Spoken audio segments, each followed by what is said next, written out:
All right. Well, welcome everyone. Good morning. I extend to all of you a very pleasant good morning wherever you may be. I'm Jeff Becker, CASH Vice Chair and Senior Director of Facilities and Operations at the Office of the Fresno County Superintendent of Schools. And our chair, Julie Arthur, is joining us as a presenter today. So we're giving her a reprieve from the moderating for this webinar. First and foremost, I hope that you and your families are safe and well during the COVID-19 pandemic. CASH has been providing you with weekly webinars to ensure that we serve our members with the latest and best information to help school districts and county offices of education as we look to the return of students, parents, and teachers to our schools. Last week, CASH presented its 7th webinar titled A Briefing from Sacramento, where the legislature and governor are taking California in the pandemic. We had wonderful insight from our CASH legislative advocates, Nancy Chardes Espinosa, Ian Padilla, and Rebecca Curley. We heard how the state agencies, legislature, and administration are continuing to function during the crisis and their views on the pandemic as revealed through the governor's daily briefings, the narrowed scope of legislation to deal with COVID-19 response, and the budget process. For a recording and the answers prepared from the questions asked during that webinar, please visit the CASH website. You can click on the COVID-19 link where you'll find past webinars and links to other COVID-19 related resources. Today, we're turning a new page in our webinar series, looking towards reentry to schools. And it's not lost on us that the term reentry also describes the most critical and complicated part of a space mission. And yes, our task of reentry to schools is complicated and risky, just like a space mission. So today, we're putting down a marker of our commitment to this new phase of our mission as we enter into what we are calling our 2nd webinar series, focused on the work to reopen our schools. Today is the first webinar of this new series. The topic is school schedules, class size with social distancing, and other issues addressing public health security fears. Our experts will discuss the best thinking around planning for a successful reentry to schools. And while we're all facility professionals, many of us are also parents that are personally impacted by this crisis. We'll hear that parent perspective this morning, addressing what these reentry plans should include and the critical communication required for success. So before we begin, I have a few housekeeping items to cover. First, we do want to hear your questions. So throughout the webinar, you can type your questions in the chat box. Please make sure that you're messaging all panelists and attendees by using the drop-down caret in the chat box. The CASH staff is also monitoring that chat box for questions and discussion in the last segment of the broadcast as time allows. And finally, we are recording this webinar and it will be made available to CASH members for future viewing. And now allow me to introduce our panelists. Today, we're joined by Dawn Ulrich, CASH Immediate Past Chair with Clovis Unified School District. Alan Rising, CASH Board Member, Long Beach Unified School District. Julie Arthur, our CASH Chair from Palm Springs Unified. Jennifer Gibb with King Consulting. And Desiree Haas with SiteLogic. And Julie Strauss with HMC Architects. And we also have on our line CASH Board Members Dwayne Mears and Kevin Fleming, who will participate in helping us keep track of the questions and discussion. So Dawn, I believe that you are first up, and thank you very much for joining us this morning. Yeah, my pleasure, Jeff. I think, Sam, I think we want to get the video going. Not that I like my face to be seen that much, but we're trying to get all the 3 panelists up on video. So I know Sam's going to do that. There we go. Well, Jeff, thank you. It's a pleasure really to talk to a big group this morning. Let me give you some context first. And Sam, if you want to go to the first slide of my brief comments. I wanted to give you some context just about Clovis Unified, if you don't know. So I think it'll help kind of frame the comments I'm going to make. Clovis Unified's district in Central California near Fresno, we're 43,000 students. You know, a K-12 district, almost a little over 40 schools. So I think we're the 14th largest school district in California. And my position is the deputy superintendent. And just to help you again with context, I oversee, you know, entire district operations, you know, the administrative services and fiscal, facilities, school leadership, and human resources. And so I have that position gives me the unique perspective that I want to try to share today of, you know, the operational component of a large district and what our frame of mind is right now as far as re-entering school and getting instruction going. So I'm going to talk from an educational perspective and my background, so you know that context too. I was a teacher and been an educator almost my entire career, you know, strictly at the school site. Ended up a high school principal before I did about 9 years, I think, as assistant super for facilities before I became the deputy superintendent. So I'm going to give you that context, really the education perspective this morning, and then let our really facility experts talk about and react to that and what they're hearing from their districts, because this is an unknown time, right? But I do know a couple things about what we're trying to do instructionally in Clovis Unified and what we've been doing for decades that I want to share with you this morning. I'm going to give you that context. So if you can go to the next slide, Sam. And if you've been involved in education at all, you know, and even from a facility point of view, I'm sure you probably recognize this, that, you know, over the last 3 decades in education, as we've gone from a public education institution that sorts kids, I always say that, you know, figures out, you know, who's going to go on to a educational institution that in today's world, we have to educate all.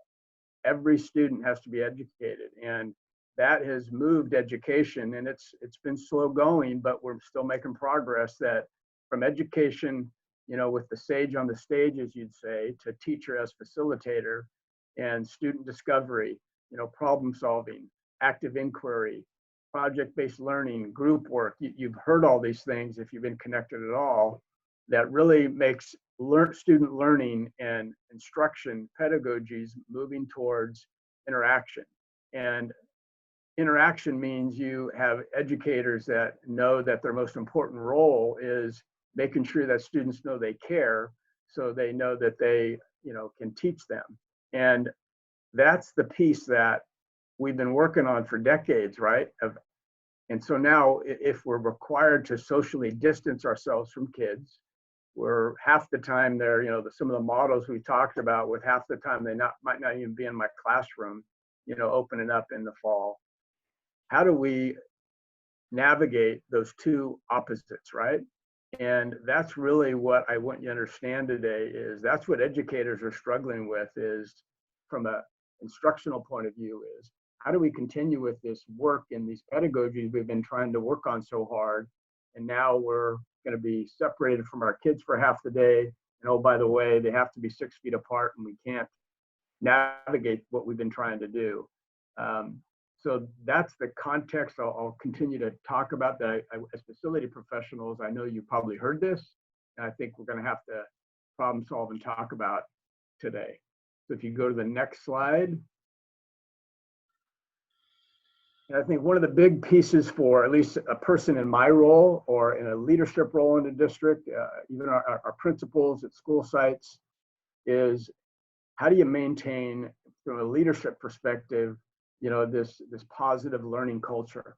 And I think because of the fears that are out there, and they're, you know, legitimate fears, right? This is a pandemic, is how do you assure as best as you can without guaranteeing, right? We can't guarantee anybody's safety.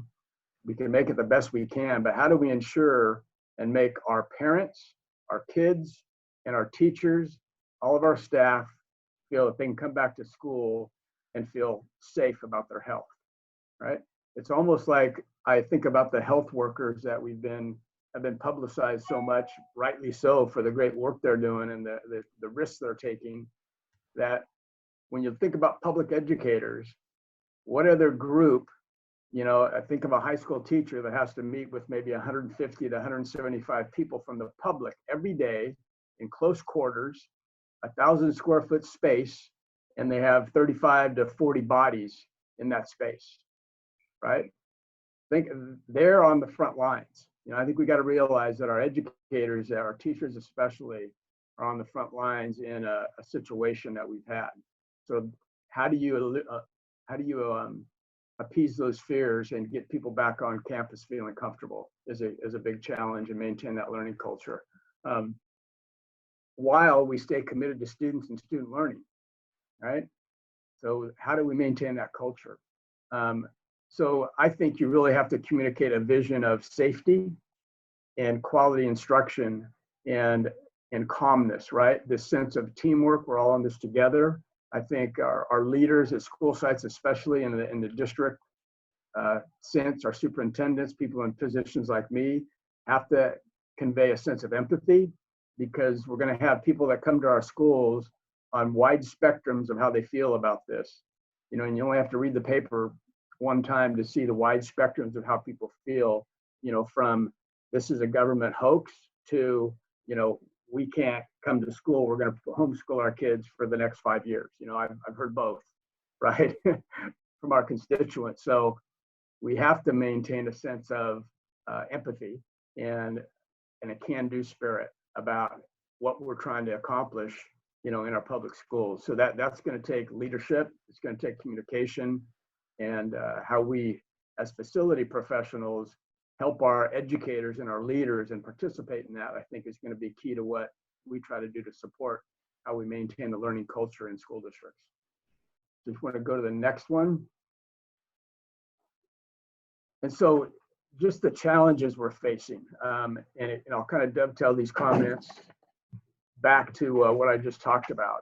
I think the key to these challenges is, that have our parents remember and our kids remember that personal interaction is the key to the foundation of the changes we've made in teaching strategies, right? And spacing is such a challenge to that. So just this, that our facility professionals, that our community knows, we're trying to find that balance to maintain that learning culture I talked about in the previous slide. And the next thing I think is something that just came to mind for me real early in the talk with our district. And this is about middle of March, when we first made the decision that we had to close the doors to our schools but remain open for learning, is how we conveyed it. And I was talking to about 300 of our leaders, an emergency meeting on a Sunday morning. And it just came to me that in past challenges I've had as a leader, I find that when it's really a tough situation where the negativity is just going to come out naturally in a human being, that you have to focus on what you can do. If you get caught up in focusing on what you can't do, you'll never get to a solution, right? It's very difficult to get to a solution. And when I think about reentry and the challenges we have, coming up in August throughout our country and in our different localities, that, if anything, that you can communicate as a leader, that would be what I'd focus on, is just focus on what you can do, and keep your people thinking about that, and the balance of safety with quality learning. And we'll certainly be better off than if we get people focused on, all the things that we're not able to do in the current situation. And I think all of that will help solve that one issue we're going to have with people just concerned for their own personal safety. It will make it better than if we have the more of a negative attitude coming out, and the leadership it's going to take to have people focus on what they can do. Okay, let's go one more. I think I have one more to kind of finish up here. And these are just questions I'm sure we'll talk about today that I just wanted to get out there, maybe have you think about, that we're thinking about. And the fear is part of this. And our moms that are here today, I can't wait to hear from them. And I've talked to a few already in our district, and moms and dads, of course. But will our parents opt out, right? In a typical situation, I think all of us know we're funded by ADA. And if we have a significant drop in ADA because our parents are fearful and just opting out to do homeschool, to, make other choices, what does that mean? And will we need waiver? You know, that waiver piece from the state is going to be really important. And then, you know, you top it off with, as we think how we're going to navigate the health requirements around us, whether it's social distancing or whatever. I think all of us know today we're supposed to find out, right, Ellen, you know, that what that state budget might look like. But the rumors we've heard, right, are 10 to 20% funding cut for 2021. That is a bigger funding cut than we faced the first year of the Great Recession. Absolutely. And quite a bit, significantly so. So from people's perspective that are trying to figure out how to run the business of schools, how the heck do you change when you're facing deficits like that? So you got that underlying challenge and fear out there too from the school professionals that we need to be cognizant of. And, you know, then the Fed dollars, right? We got a little bit of money depending on the makeup of your district. You know, Clovis Unified is 43% free and reduced lunch. So we didn't fare too well on our CARES Act money, but somebody like Fresno Unified, you know, that is up in the 80 to 90% fared pretty well. So will there be more federal dollars to help with COVID mitigation? And then I think I'm finishing up with one little comment here. If you go to the next slide. You know, I just thought I'd talk about this a little bit in my, and this is something probably pretty specific to my experience. You know, I was an educator for 25 years on the school site. I'm still, of course, an educator when I was in facilities, but I was focused on facilities for 9 years.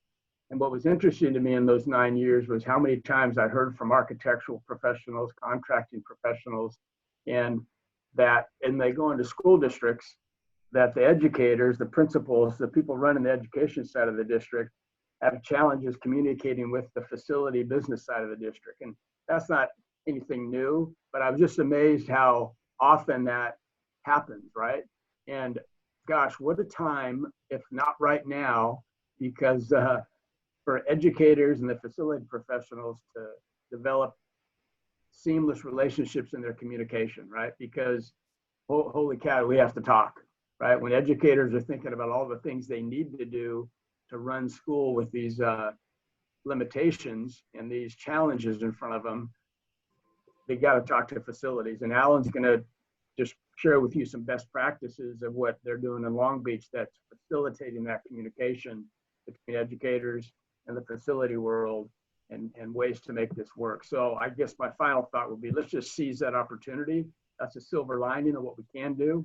We can really have the educators talking with the facility professionals in a seamless way, develop relationships and communication systems that will help us in the future once we get past this. So those are my comments. I'll take a look at the chat here in a second as our next presenter talks, and we'll hopefully have some good dynamic conversation this morning. If I could interrupt you just before Alan speaks, this is Tom Sure. Duffy. I like the way that you phrased the ending of your presentation this morning, and I wanted to point out what I think is an irony. And I had this conversation with the planners at LA County this morning in a call, that at a time when we're facing budget cuts, the people in school districts that tend to be the first to go are classified employees, who we need to keep schools healthy by keeping them clean and keeping systems like HVA systems working, and that those are direct facility related issues that help us keep an environment healthy for students and for children. So I won't belabor it, but I think here's a time to really emphasize that. If we're really worried about health in a classroom, health in a school, the people that help us to keep it that way are those that may be the first that there's an expectation to lose if there are layoffs in school districts. And of course, we'll hear about that. Yeah. Well, Tom, I'll say this, you're preaching to the choir here. Somebody who's been a lifelong facilities person, school facilities person for the 34th year now. This is a very different set of constraints that are coming towards us. And in years past, we always had budget-driven decisions where we had to make those hard decisions. And we all heard the mantra that you kept the cuts out of the classroom. Well, we all know where a lot of those cuts ended up landing. This is a very different driven issue as we look at reductions that we have to do. But in the same note, we're relying on the heavy lifting of all of those classified staff that are going to be the ones, they're going to be the point of that sword that's going to allay those kind of inbred fears that everybody have about the ability to even come back to schools. That's one of the things I'm going to talk about in just a moment, is how do we get ahead of fears so that we let families know that coming back to school is a safe thing. And it's your classified staff that's going to help you bridge that. And that's not the teacher, it's not the principal, it's the folks that are going to be out there every day with doing the heavy lifting that's going to help us to get over that hump. Hey, Don, I'm going to jump to one of your sports metaphors that you like, which is, I think with what you were speaking about, it's the what's saying when the head coach has lost the locker room. Yeah. You know, so how do we make sure our parents know that we're not losing the locker room, right? Yep. And that we're going to have it safe, and staff comes back, students come back. And I think that's, I know Alan's going to talk about it, I'm going to talk a little bit about that, but I think that is our goal. And then on top of it, we have to budget without knowing what our budget is. That's coming today. So, yeah, very good. I think, are we ready to jump into the next? Yeah, Alan, I think we're ready to jump in, and if I'll keep monitoring the questions and answer as I see them. So go ahead, Alan. Got it. So the first thing, I love the metaphor that we're using about the re-entry into schools, and I look at it this way: is that we've got to really work hard to really stick the landing, right, and make sure that whatever we do and we bring these folks back into schools, that we do it right, and we've got one shot, right? This is re-entry. There's very little margin for error here as we move forward. But pause while I get my occupancy sensor from my energy folks, get my light to come back on.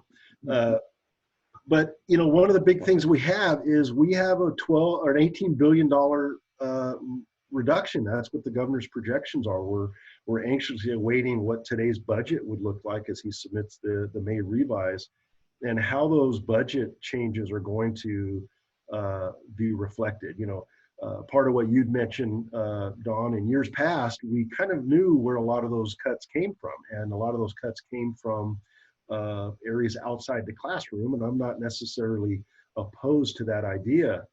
But I do understand that this is a very different set of circumstances that we need those some of those activities to continue in order for that health and safety of the classroom. So how are these reductions going to look as we move forward is going to be a big question as we look to plan. Yeah, then the other one, which is really something we're looking closely at, is what is the potential for population shifts. Right, I think this is a big fear. Dawn mentioned it, that our revenue stream is really driven by students that come to class every day. And are there going to be some population shifts that result that come out? We're talking about estimates in the neighborhood of 20% unemployment. In addition to the fears of major population centers could cause families to move, to change their perspectives as it relates to using public education. Maybe there's going to be a move towards charter or private or even homeschooling opportunities. And is there going to possibly be a move back to public ed because people can no longer afford to pay for private school? And then are there going to be families moving just due to the economic changes? Maybe they're moving back to Kansas or Oklahoma or wherever that their family's from because they've lost their job or their company's moving or what have you. So how many kids are going to come back next year is going to be critical for us to get a handle on as we look towards some of these potential changes that we would need to do. And then the other big kind of question which we're wrestling with is what are the program changes look like? What do the schedule changes look like next year? Are we going to have some alternative classroom usage? And I mean, are we going to have even days and odd days? Are we going to have morning programs and evening programs?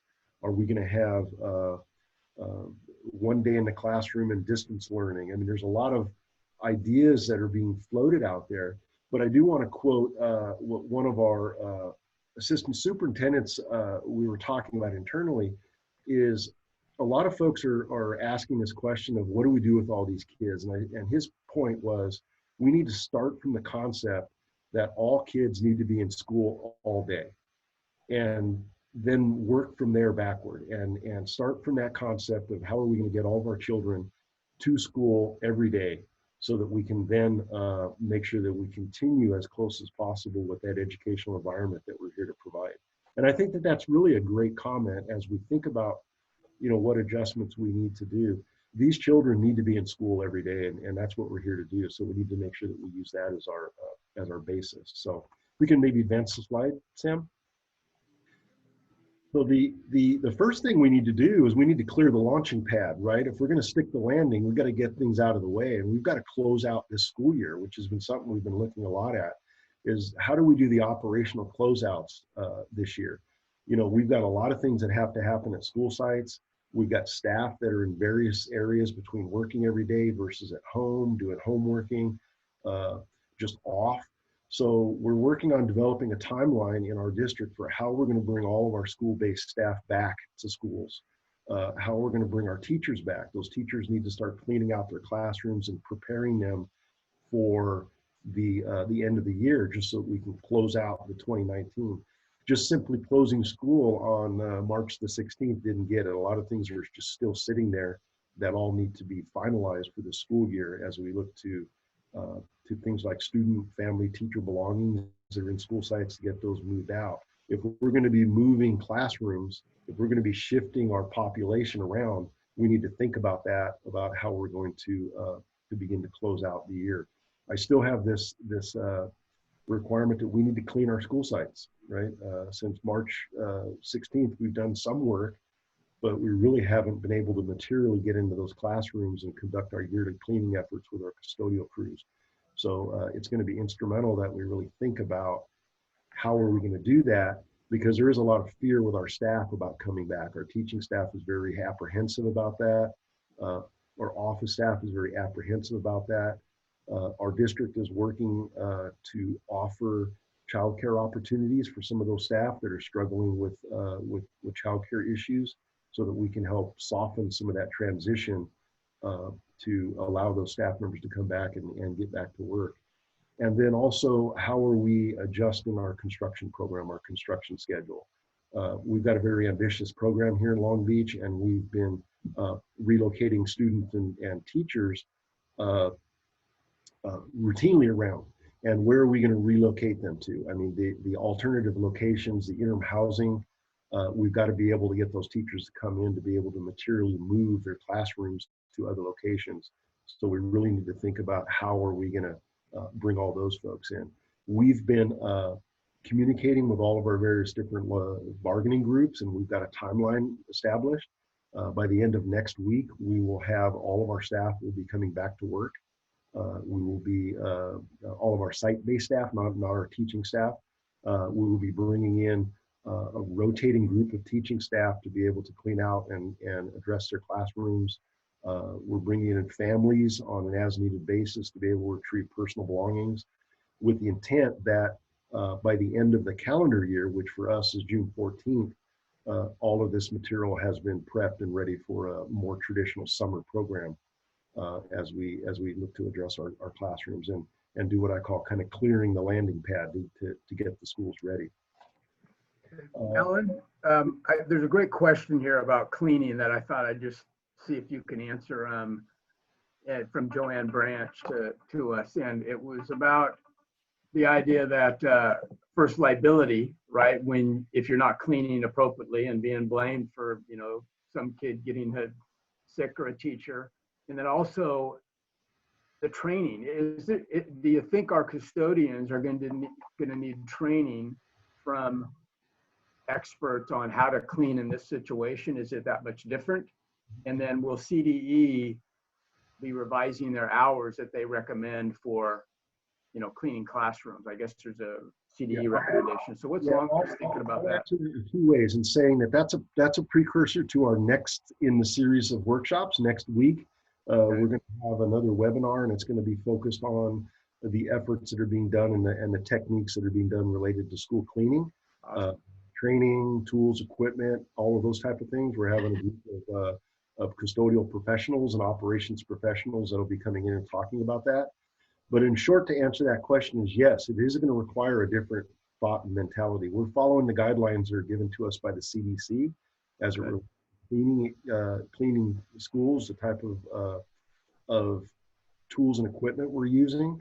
But we're also reevaluating things like our normal custodial times. The expectations of our custodial teams is going to dramatically change. We all know that we're on every other day cleaning, or we're on some alternative schedules. The expectations of sites once we bring children back to school is that we are going to be doing routine disinfection, routine meaning daily, if not more.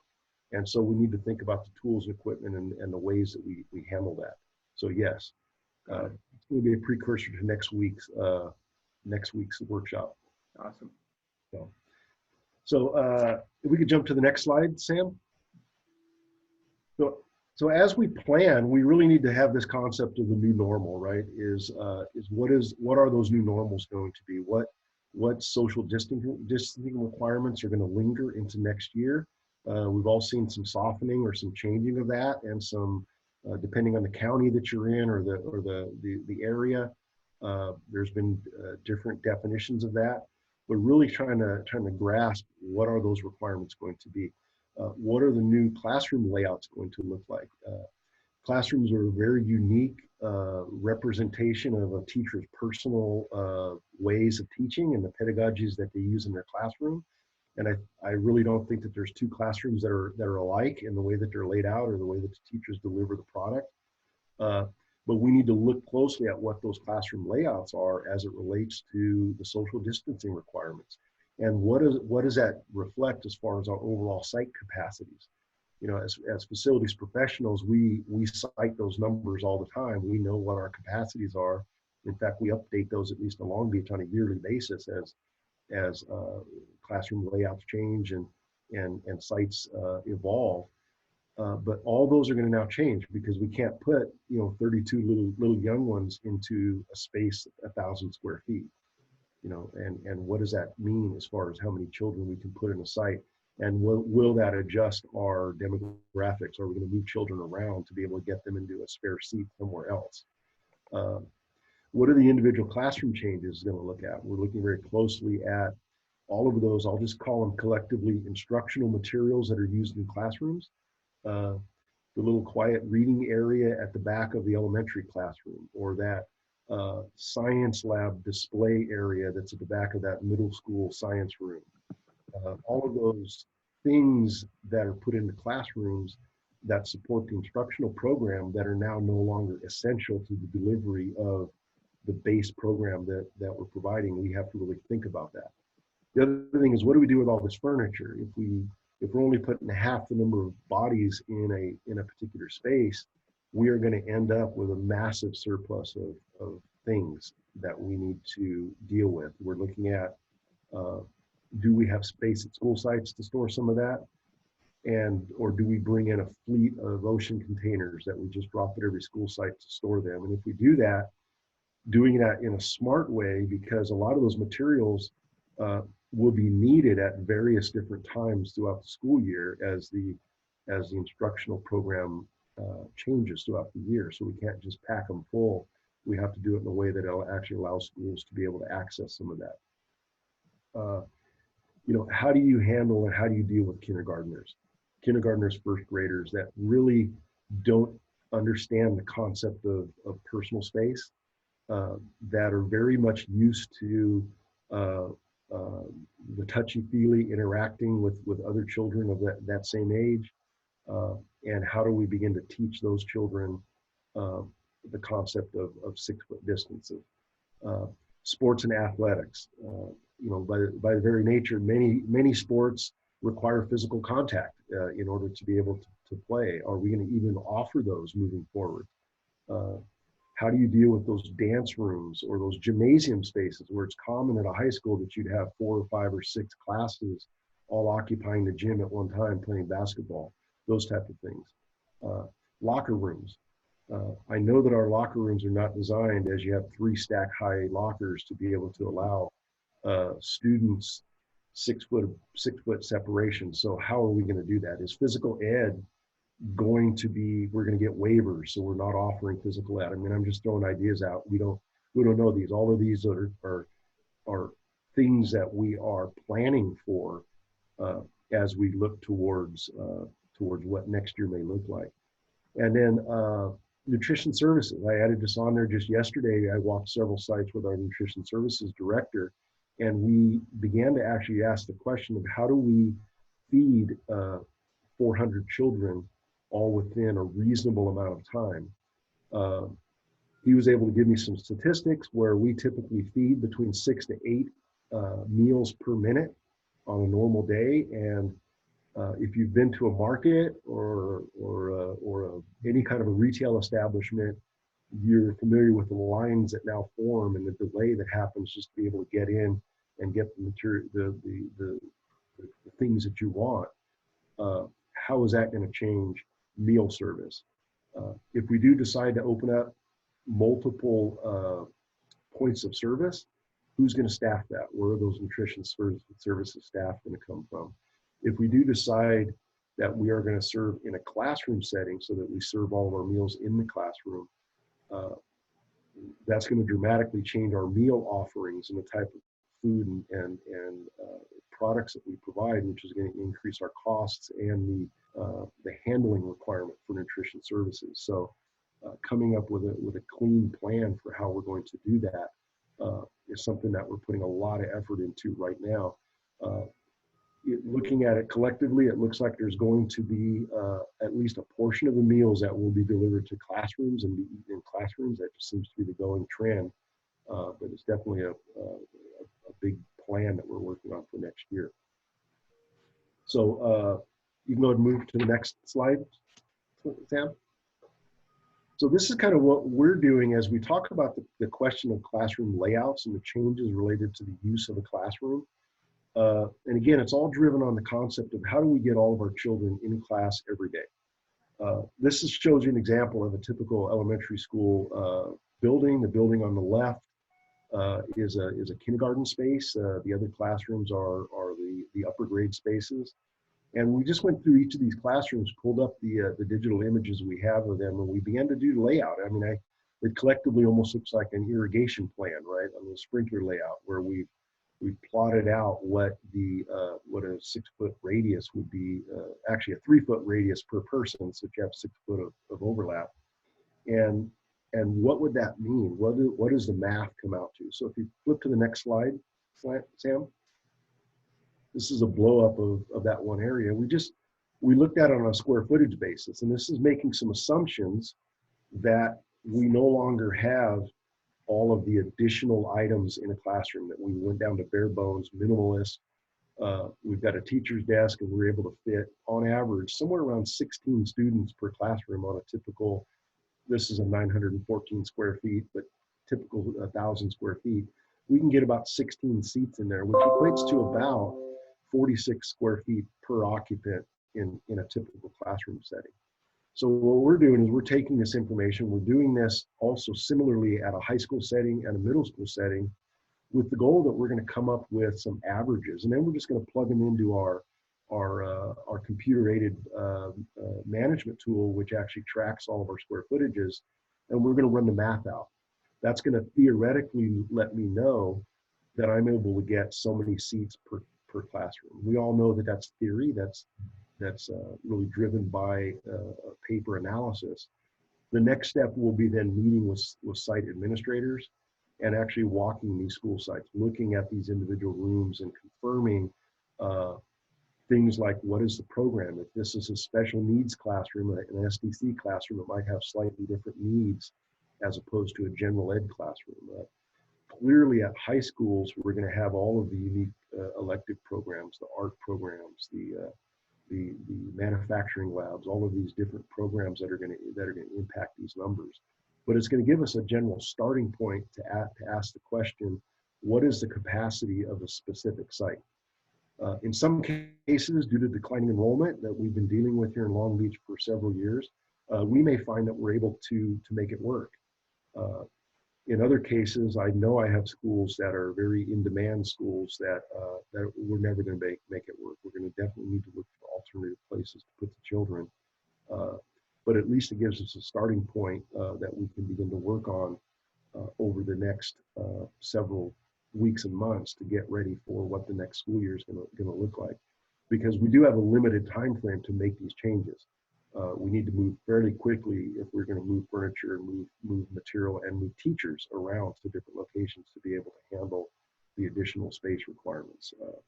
But it is going to very much be a different look, and we are very much focusing on the delivery of the basic learning in classrooms. You know, some of the alternative stuff we're definitely not going to consider. School sites that have 2 or 3 parent centers, you know, those are probably not going to happen any longer.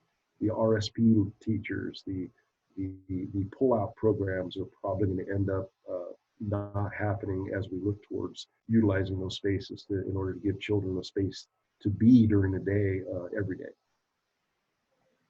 Alan, there have been a number of questions about the analysis and your thinking behind it. Could you just go through it one more time and maybe identify, since I think you showed an elementary site with the kindergarten and the others, and identify what your thinking is for grades beyond the elementary grades as well? Yeah, absolutely. So what we have up here today is just a quick analysis of a typical classroom, 914 square foot classroom.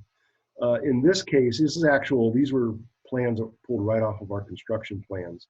So these are very close to actuals. We have some built-in casework that we've shown in order to just have a certain set aside. So we looked at those, I'll call them set asides, and we determined that somewhere around 20% of the classroom is going to be unused space. So you'll notice kind of right in the middle of the page, we said there's about 914 square foot per classroom. There's about 6 classrooms on this floor. And then we deducted 20% off the top of it to give us that 4,387 square feet of usable space. We had previously determined that we needed about 46 square feet per occupant in order to maintain the 6 foot zone. So we did the math. We said 4,387 square feet divided by 46 gives us about 95 seats. You know, and we looked at the kindergarten, adding those together, which came up with that total for this floor, about 131 seats. The 16 really is at the very top, 914 square foot classroom. Again, we took off that 20% for room features, gave us about 731 square feet for 16 seats, which was what we could lay out here. The 16 came from just what we physically could get in the room and still maintain that 6 foot zone. I hope that answered that question. Yeah, and Alan, there's a follow-up question that I just think is really appropriate. So if you don't mind, I'd like to try to attempt to answer it. And it's what I was referring to earlier. And the question is a great scientific layout, the best way to do it to maintain distancing. But the obvious question is, if you've ever been in a classroom, right, are we expecting those kids to just stay in their seats and receive instruction and then file out in 6 foot distancing, right? And then are we expecting the teacher to just stay up at the front in their little 6 foot space and teach and let all the kids go? And so that's the instructional challenges, depending on what the health department finally recommends for a specific situation like a school, right? And I'll just frame what we've talked about and questions we will ask our health department. And I'll frame it from the old idea that an atom with lots of electrons in one space, if they're bouncing around and there's a million of them, you're going to have a certain interaction. But if they're in the same space and there's 1,000 of them, they're going to have less chance of interacting with each other. So if you take that idea, is the health department going to be okay with us saying, instead of 35 kids, we have 16 kids in our classroom, and we're just going to operate and we're going to instruct. If that makes sense, that how do you possibly have instruction in the way we do it today and keep kids just seated? If that's how strict the health department's going to be, then we'll have to think about that. Or possibly the fears of our parents are that great that they want us to teach that way. So that's the way I would answer that question, is there has to be a lot of thought about what is the safest way to instruct, and is the teaching typically, but just less class size, which will reduce interactions theoretically. Are we going to be allowed to do that, is how I would approach the subject, that, the question that came up. Yeah, there's currently a lot of information out there from the health departments about the time frame of contact as well, the number of individuals that you're in contact with and how long you're going to be in contact with that. Yep. We started from a concept of taking kind of a worst case analysis, and then we're going to be able to amend it from there. As I mentioned earlier, starting with what do we think that base level of capacity analysis is, just based on the square footages of the space, looking at that 6-foot separation. You're 100% right, Don. This actual classroom we were in yesterday with some of my education leaders, my assistant superintendents, my directors of education, and those very same questions came up about how does a teacher ensure that little Israel, who is a handful, even in a normal case, right? Little Israel is a handful. How do we ensure that Israel stays in his seat for X period of time throughout the day? And the reality is that there won't be. There will be some interaction between students, but as long as we stay within those guidelines of no more than a certain number of minutes, that there's certain processes that we've got disinfectant, that we're washing our hands regularly, we're doing all of those things, there's going to be some adjustments to this. But we're really looking at this on an analytical basis to ask the question, what is the maximum number of bodies I can put in there and still maintain social distancing? So you're 100% right. There's going to be adjustments to this. There's going to be processes put in place. I mean, questions were asked like, how do we then take this group of students and then walk them to the lunch area? And do you really think that 5th graders are going to stay 6 feet apart from each other, walking from this classroom over to the lunch area? How many kids can I fit in the lunchroom? How many kids can I fit in the lineup area? I mean, all of these questions are going to come as we begin to adapt operational realities to what kind of this theoretical analysis comes in. But we had to start somewhere, and we started with kind of a, as I call it, the desk analysis to be able to start the conversation. Alan, this is Dwayne. Can you hear me? Yes. I've got a question about interim housing, because I think it's going to bring up additional issues. We already see opponents to projects arguing that, well, you should stop the project. You shouldn't tear down a school to rebuild it, because now you're going to send those kids to another school, and that's going to overcrowd. So we see some people at the receiving schools arguing, hey, we don't want those kids at our school. We need all the space we can get. And then also the other issue has to do with busing. In cases where you're using busing to get those kids to another school, what's the capacity of a school bus now? Do you social distance on a school bus? I don't know the answer to that. I think it's a really curious one. But there are new issues that are coming out, and we already see this from opponents to projects. Yeah, so that's a great point, Dwayne. We're looking at all of those. I currently have my transportation department looking at the question of how many kids can we fit on a school bus, and more importantly, what the type of equipment that we use. Because clearly, when we have a scenario where you have a school bus, maybe it's because currently in Long Beach we're only busing special needs students. But if I have 8 or 10 special needs students on a small bus, can I just go to a bigger piece of equipment, a larger bus, and still be able to now then socially distance those children when I transport them? Clearly that will have, if we continue to maintain the same busing per students, it's going to require us to have more busing, larger buses, and definitely an adjusted program, but we are looking at that as well. The comment you made about the space that we have put a moratorium on any demolition of classrooms at this point. We had several projects scheduled to tear out portables or interim housing or those type of things. All of those have just been put on a moratorium. I'm not so sure that we're going to do it. I'm not so sure that we're not. So we just put a moratorium on removing space because we most likely would need some of that space in the near future. Right. Thank you. Mm-hmm. Well, it's interesting because the fear is the students won't come back. And then on the other hand, the fear is, what do we do when they come back? Yeah. You know, it's that in between that. Yeah, we're fearful that we may lose them, but we're also fearful, what if they all show up? And what do we do?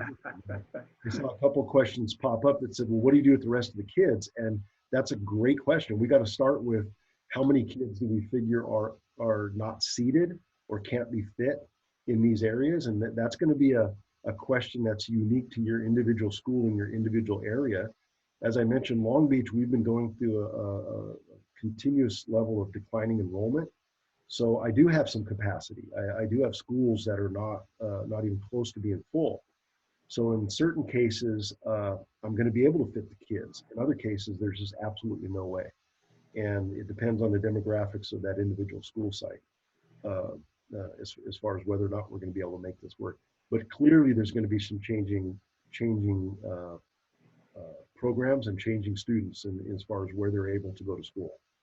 That's clearly going to be something that we're going to be wrestling with. So I'll move forward. I'll just kind of go to my last slide, which is, if you could move forward, Sam. So we talked about it earlier, but the other one, planning for the future, is clearly the new expectations for custodial. In order to help allay the fears of our customers, our students and our families, we've really got to embrace the idea that we're going to need to clean our classrooms very differently. Disinfection and cleaning of our classrooms is really going to become important. The comment I made to my superintendent just about a week ago or so was, I'm sure he's not going to hire me a whole bunch of new custodians, right? I know he's not going to. So we need to think differently about how do we provide those services. Looking at new tools and equipment, looking at new products that are out there.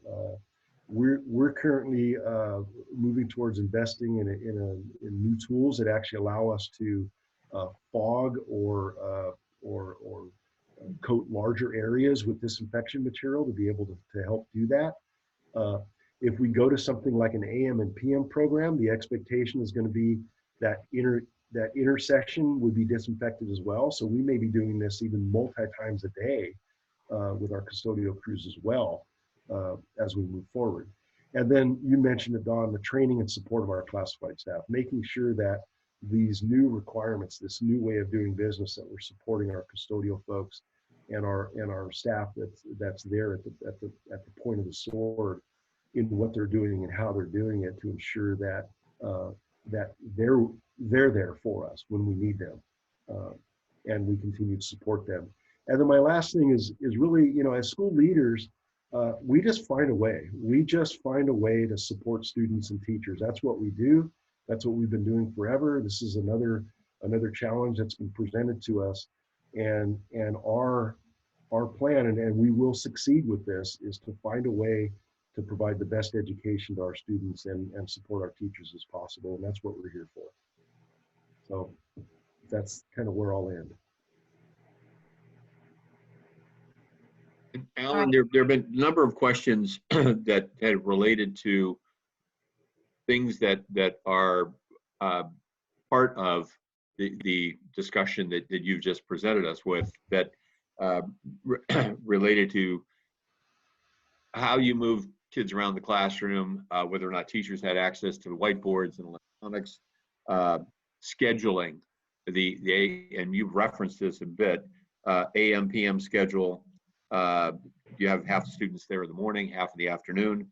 You have half the students there on a Monday and a Wednesday, the other half on a Tuesday and Thursday, and everyone's is then distance learning for 3 days out of the week. What do you do with students with special needs, and how are they to be served, especially thinking that many require close assistance from a teacher or classified employee that may be there to assist them even with a medical need. And I wanted to reference those in that they've come up, I think, in the questions people are asking, but that, as you pointed out, you need to start somewhere, and the somewhere that you started was, let's look at a classroom. How many students can we have? What would that capacity be if indeed we're going to use social distancing? And I think you provided us with that, and I think that's a good building block for it. One of the questions that I noticed just that came in said, well, does this mean we're going to need to double the number of teachers that we have? Because what we're talking about here is class size reduction. When we had class size reduction that began in 1996 in California, we dropped from classrooms being at about 30 to about 20 in a classroom at the time. And of course, there was this huge demand for teachers because we just, those districts that entered in class size reduction then just added an additional third or needed an additional third of the classroom. So are we thinking in those terms too? And I think the answer is all of those things are probably on your mind. I'll say this. I did hear one, I think, fairly unique idea that came up recently, Tom. And you're right that we need to have, and I'll say, an adult in the classroom with the children. I don't necessarily know that it needs to be a teacher. Potentially, this is an idea that was thrown out, using a lot of our technology that we now have. Potentially, the teacher delivers the instruction plan in classroom A, and that is projected into classroom B. And then if the teacher is just able to move between the two classrooms to help provide direct support, when that teacher is not in a classroom, there's some other type of instructional aid that's in the classroom to help provide that adult support. So that's an idea that's been thrown out there. I know that that's going to have some implications behind it, but it is at least a way for the instructional plan to be delivered electronically to a group of students that would be in maybe the classroom next door or across the hallway, or for that matter, in another part of the city, right? And these are very unique, and sometimes they are going to be very troubling solutions to certain individuals, and we'll just have to kind of manage our way through that. High schools, I mean, I saw a question pop up about what to do about high schools where students move 3 and 4 times a day. Great question. I mean, potentially altered schedules, block scheduling where they're not moving as much, or they're staying in certain classrooms for longer periods of time. Potentially the curriculum moves and not the children, as we look to moving the different programs around to different classes. There's a lot of ideas that are being put out there, and I'd love to say we have it all figured out, but we clearly don't. Thank you, Alan. And we'll dive more into these, but and we have more good questions that are coming in. Thanks again. Thank you. Thanks, Alan. So we know one thing. We're going to restart schools. They are going to reopen sometime, right? Just that's what we're going to have to do. So with the restarting, as you can see, Alan's talking great ideas already with your administrators. And what are we going to do to make sure that our parents and our staff feel safe coming back to those facilities? And I think that's one of the things is getting that, we talked about trust again, is building that trust back and how we're going to communicate that trust. And in my opinion, I think it's going to be through a written plan. And I think we need to sit down, as just Alan's doing, and start walking and writing our plans together.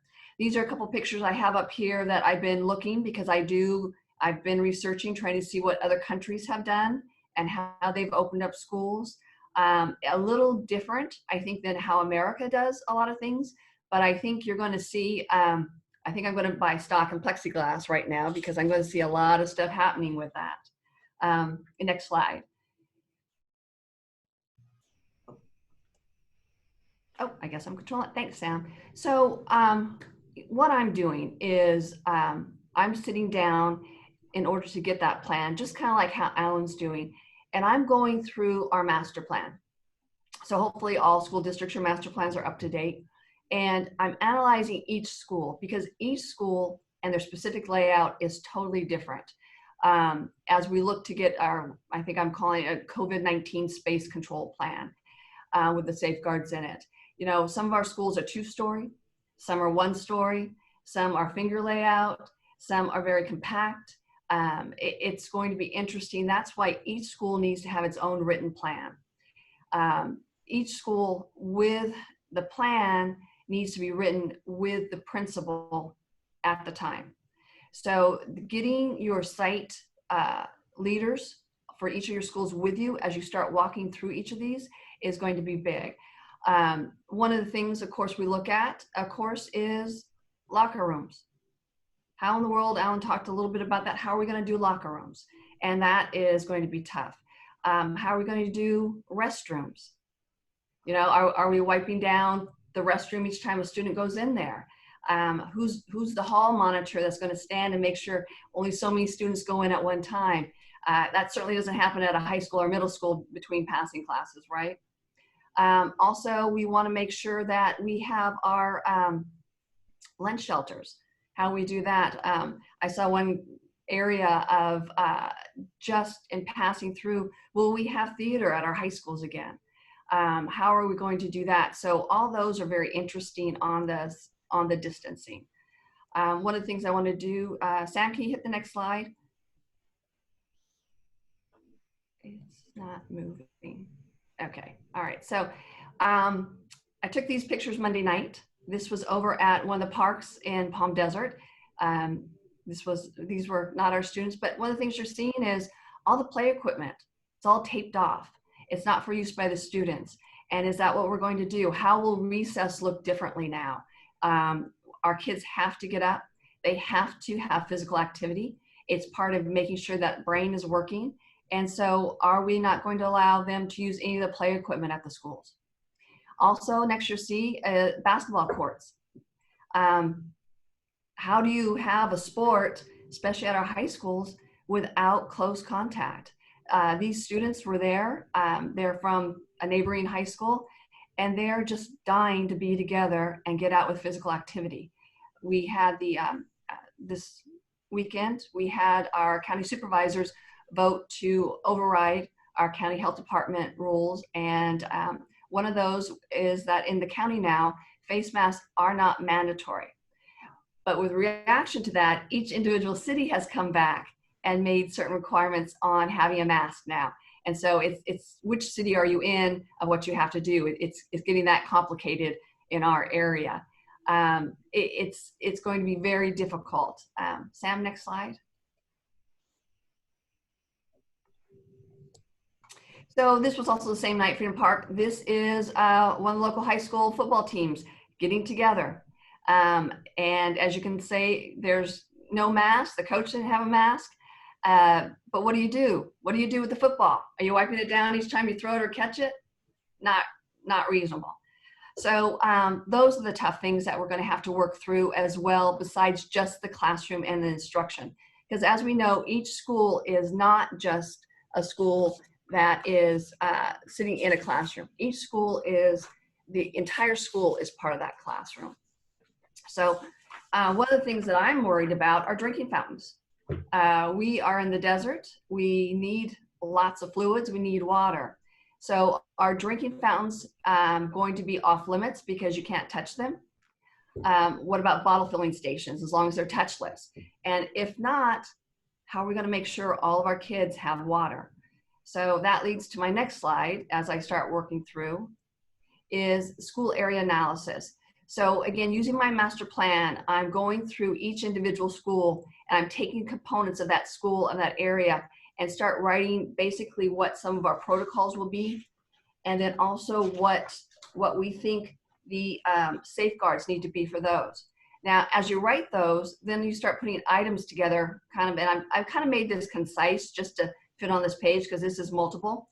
But as you start listing things down that I'm going to need hand sanitizers outside the classroom door, I'm going to need hand sanitizers in the door, because how much time when those students come from outside are they going to have to spend washing their hand, taking away from instructional time? So I'm going to need to ramp that up, is making sure that they're all not standing in line just to wash their hands at the one sink. I need hand sanitizers outside, inside. They get up to use the restroom during instruction, classroom instruction. Come back in, going to have hand sanitizers. So as we start looking at that for each area of a school, you start putting your components, number of units you're going to have down, and then you need to put a cost down for it, because getting your cost of all of these is going to be so important. And that's the tough part, is making sure that we're having our analysis. Not only are we going to have that, we're also going to have to post signs explaining, in our case, in English and Spanish in our area, of what the protocols are.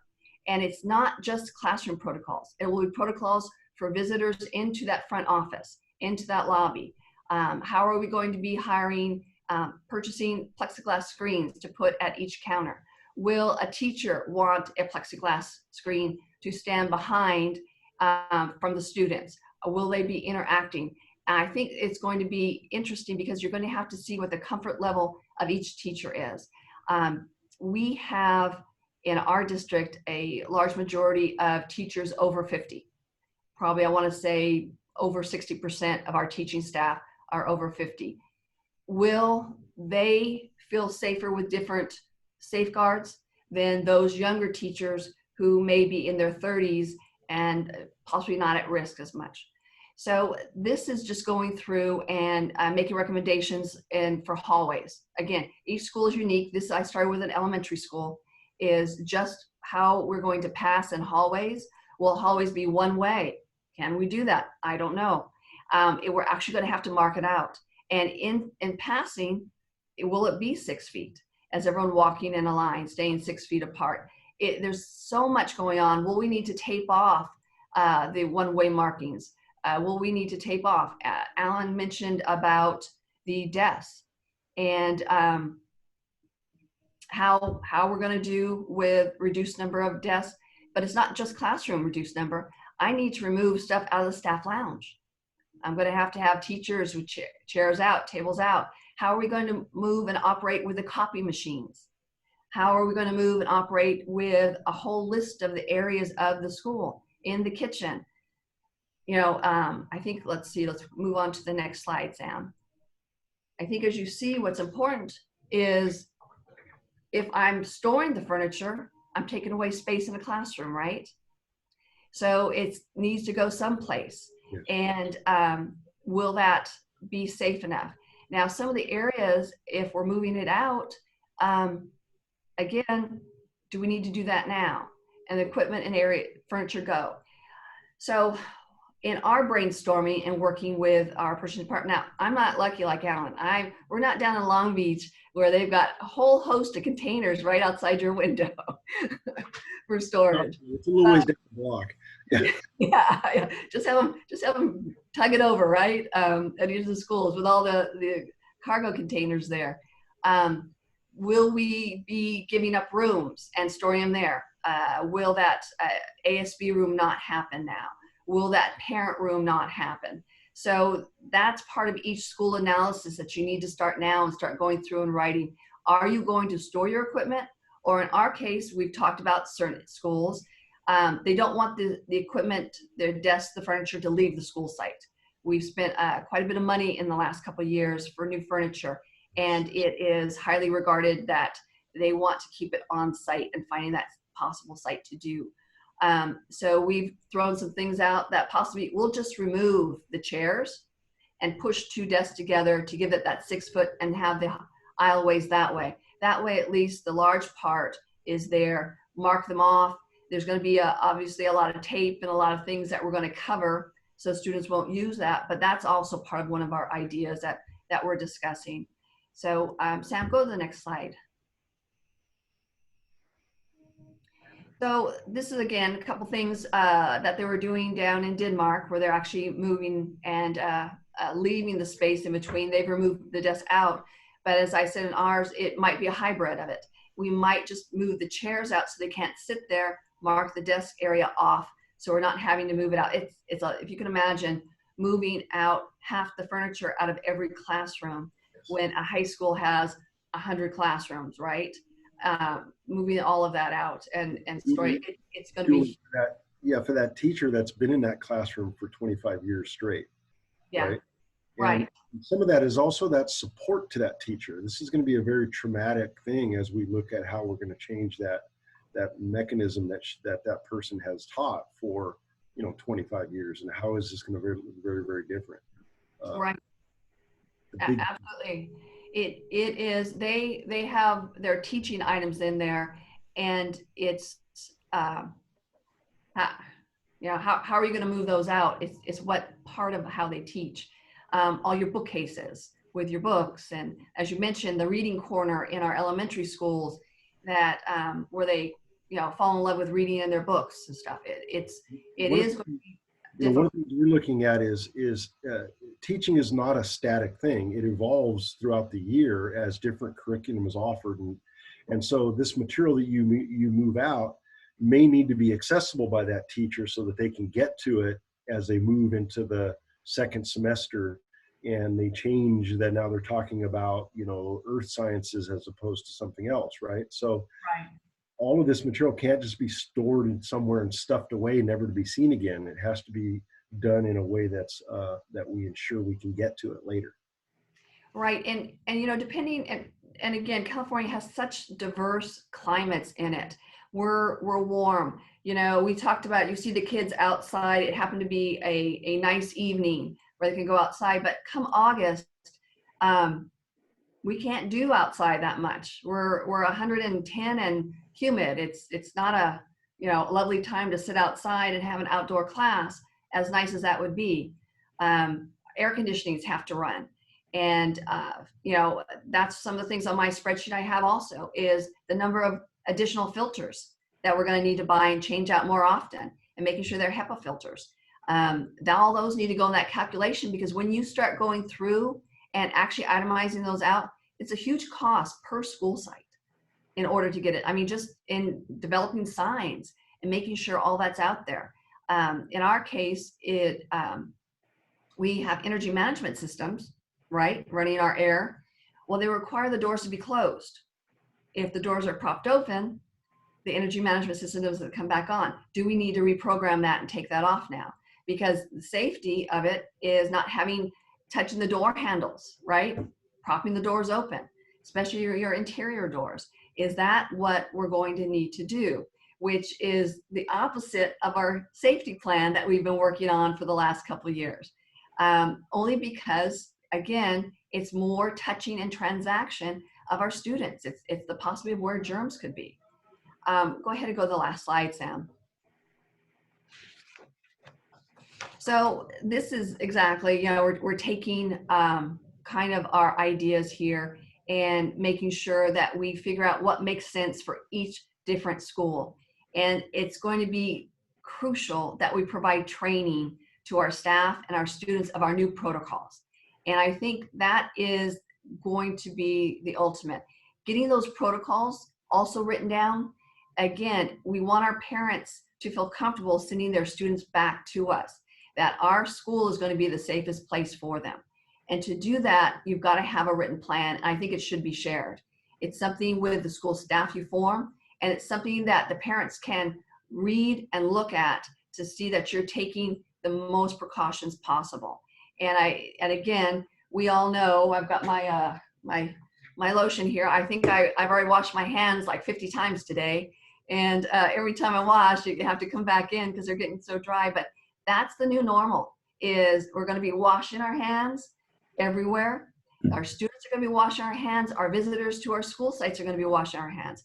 We're going to prop doors open. Will we be staggering breaks? Are we going to ask everyone to wear masks?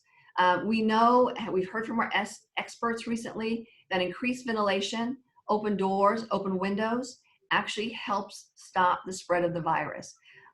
We're going to be a little challenged ourselves here in the desert for August, September, but we will do the best we can with using our EMS to increase ventilation and airflow at all times. Anyway, that's kind of our thoughts that we're trying to put together. It's a good point. I saw it pop up in the chat too there, Julie, is you know, we've got to weigh other safety concerns. We've got the potential for COVID versus the potential for fire. So propping all the doors open in a building may or may not necessarily be a good idea, right?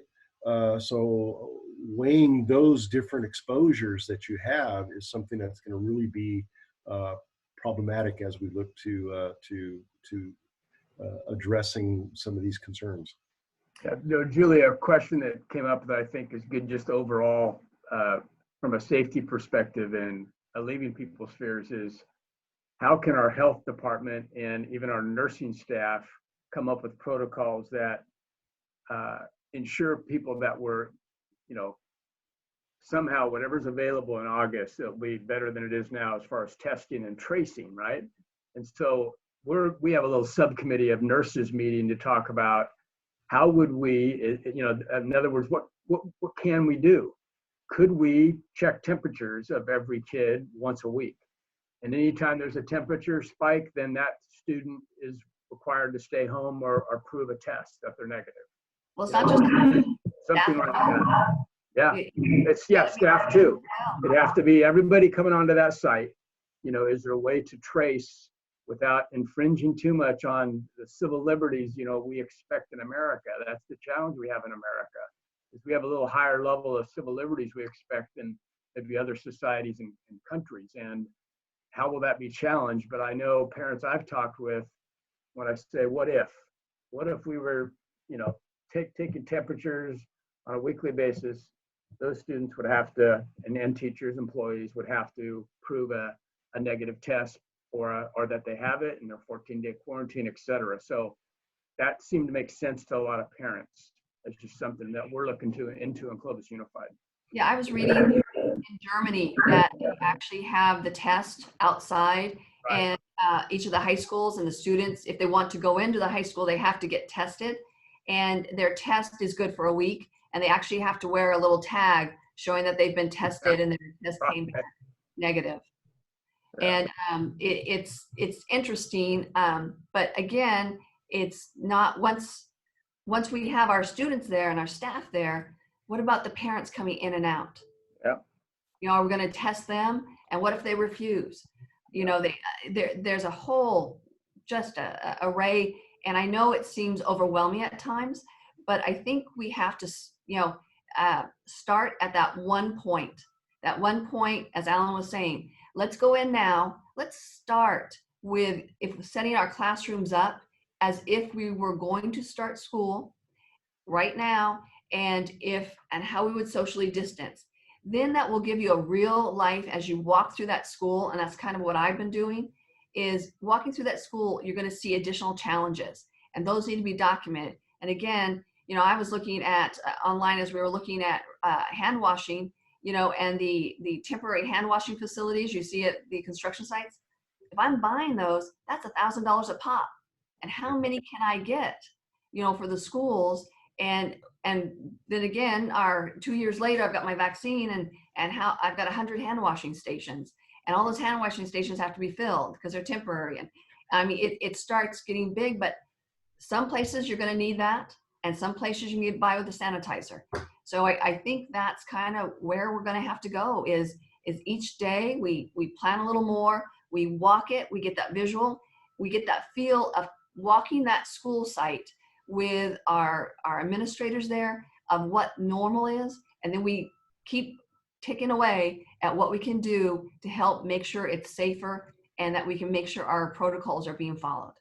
Yeah, absolutely. The big key you made there, Julie, is we have to start this conversation somewhere.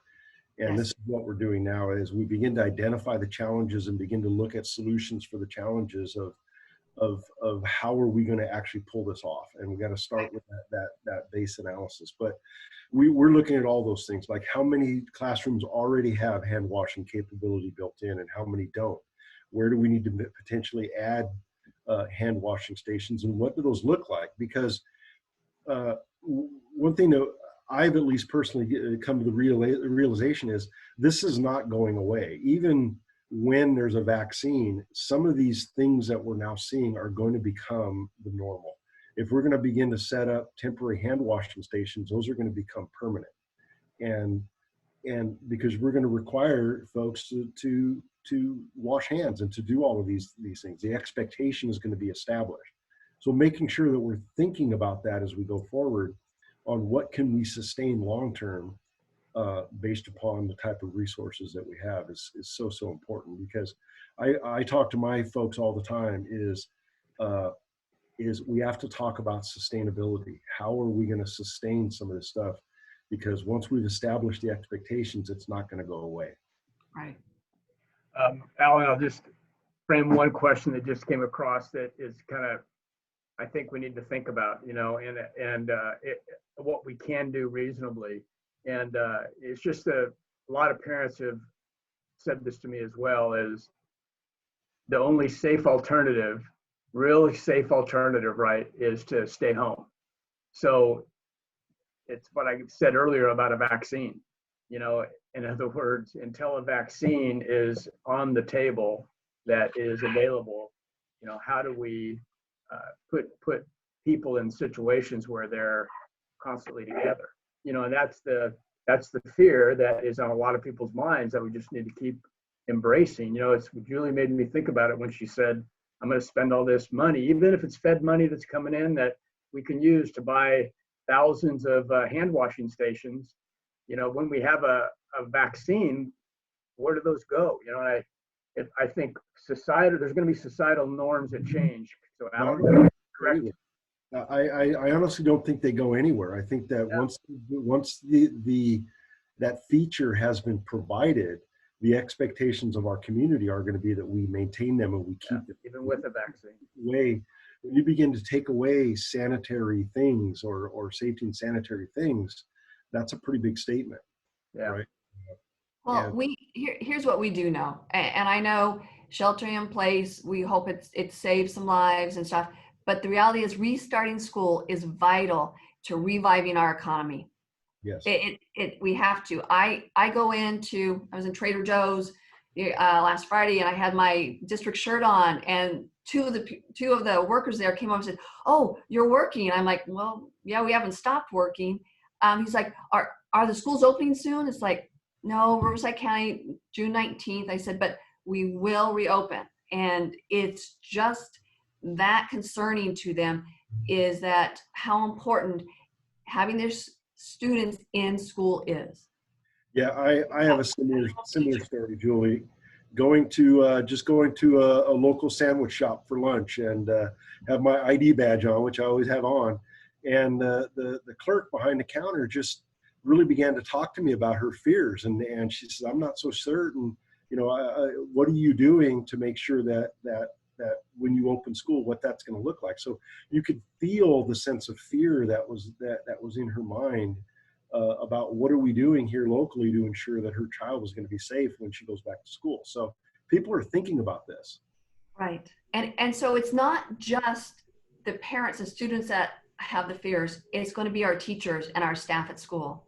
Very much so. It's making sure that we take every precaution possible so our teachers and their families feel safe coming back to school. Yes. Yeah. Very good. So Tom, I thought maybe it would be important to just kind of go back to some things that are fundamental, that are assumptions, but assumptions I think have been challenged in this pandemic, and so in order to organize school, however it is that everyone in every district organizes schools, we have, through the law in California, an expectation that children attend school a certain number of days every year, and depending upon the grade level, a certain number. Whoops.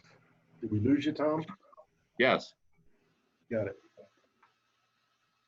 it. There are exceptions to those, and we're in an exceptional period right now, but in areas where children can't get to school because of snow, there are waivers of days and the like.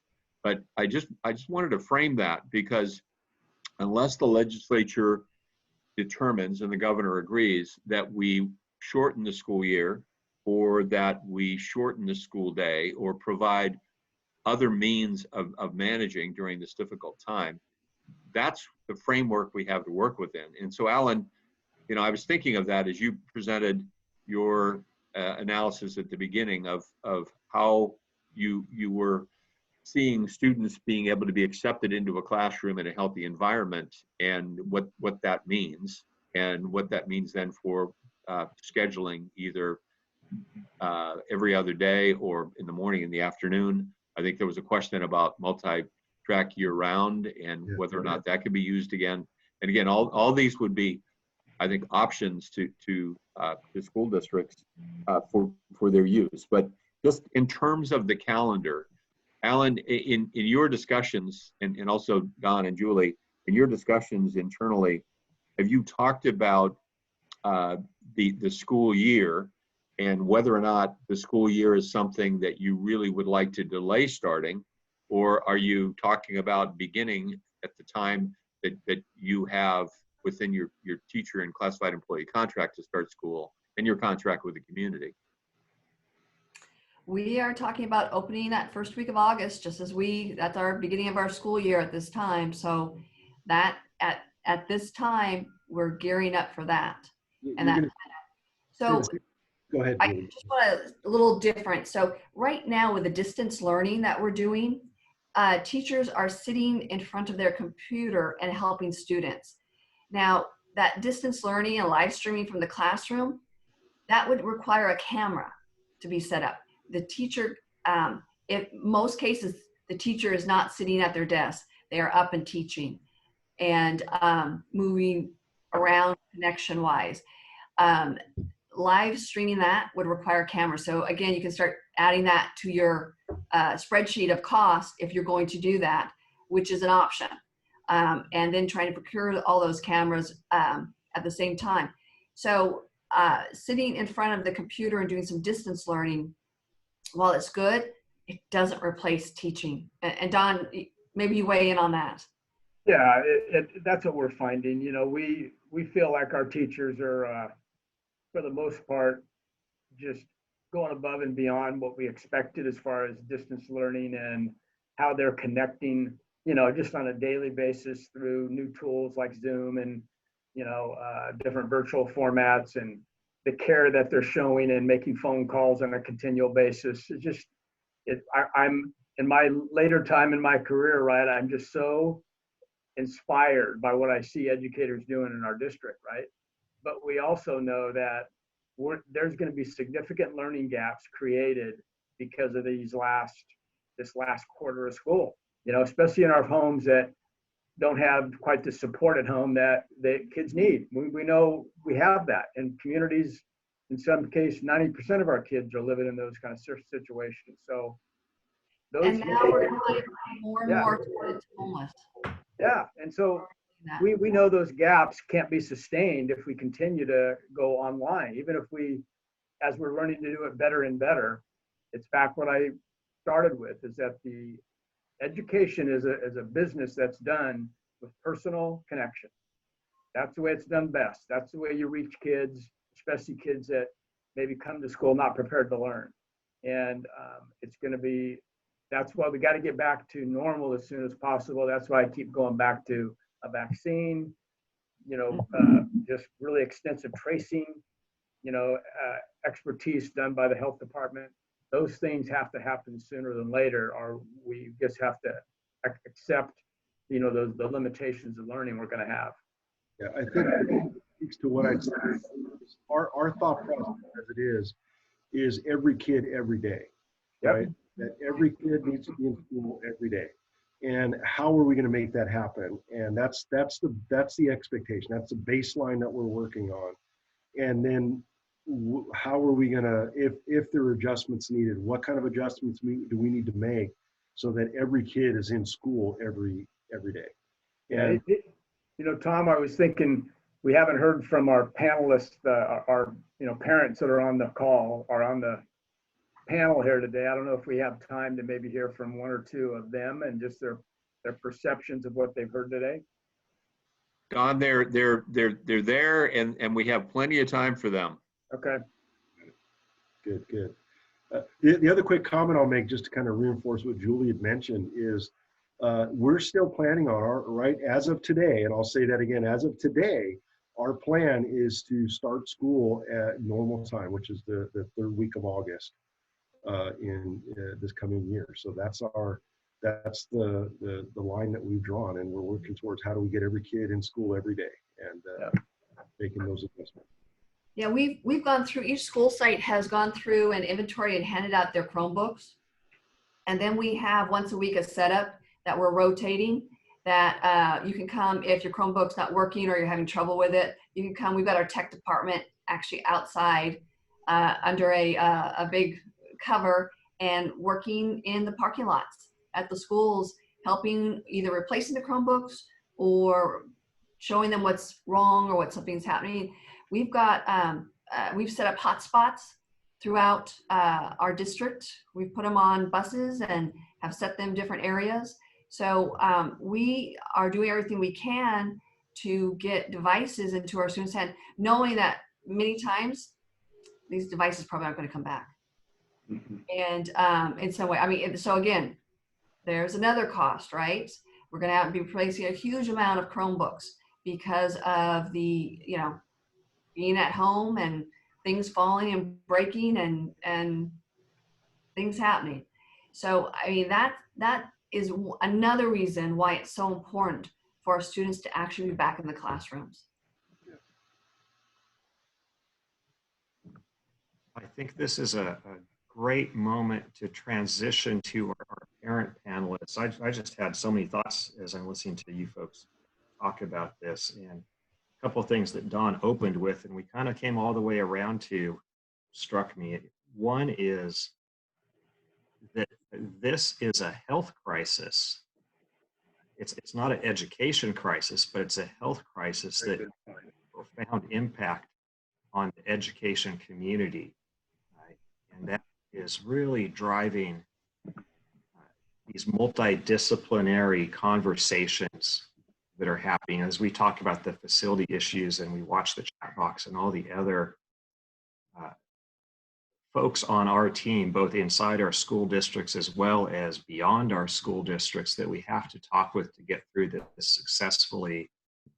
Just so important right now. And so that leadership aspect, and what you opened with, Dawn, about communicating, so important right now. Being clear with those assumptions and what your plan is going to be, and then to kind of go back to our reentry analogy.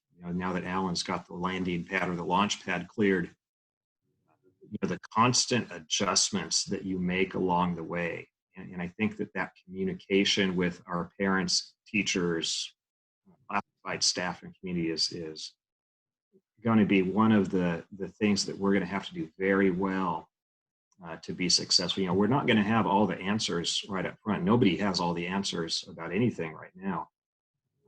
We're going to work through them together, and we're going to make adjustments and learn the best practices.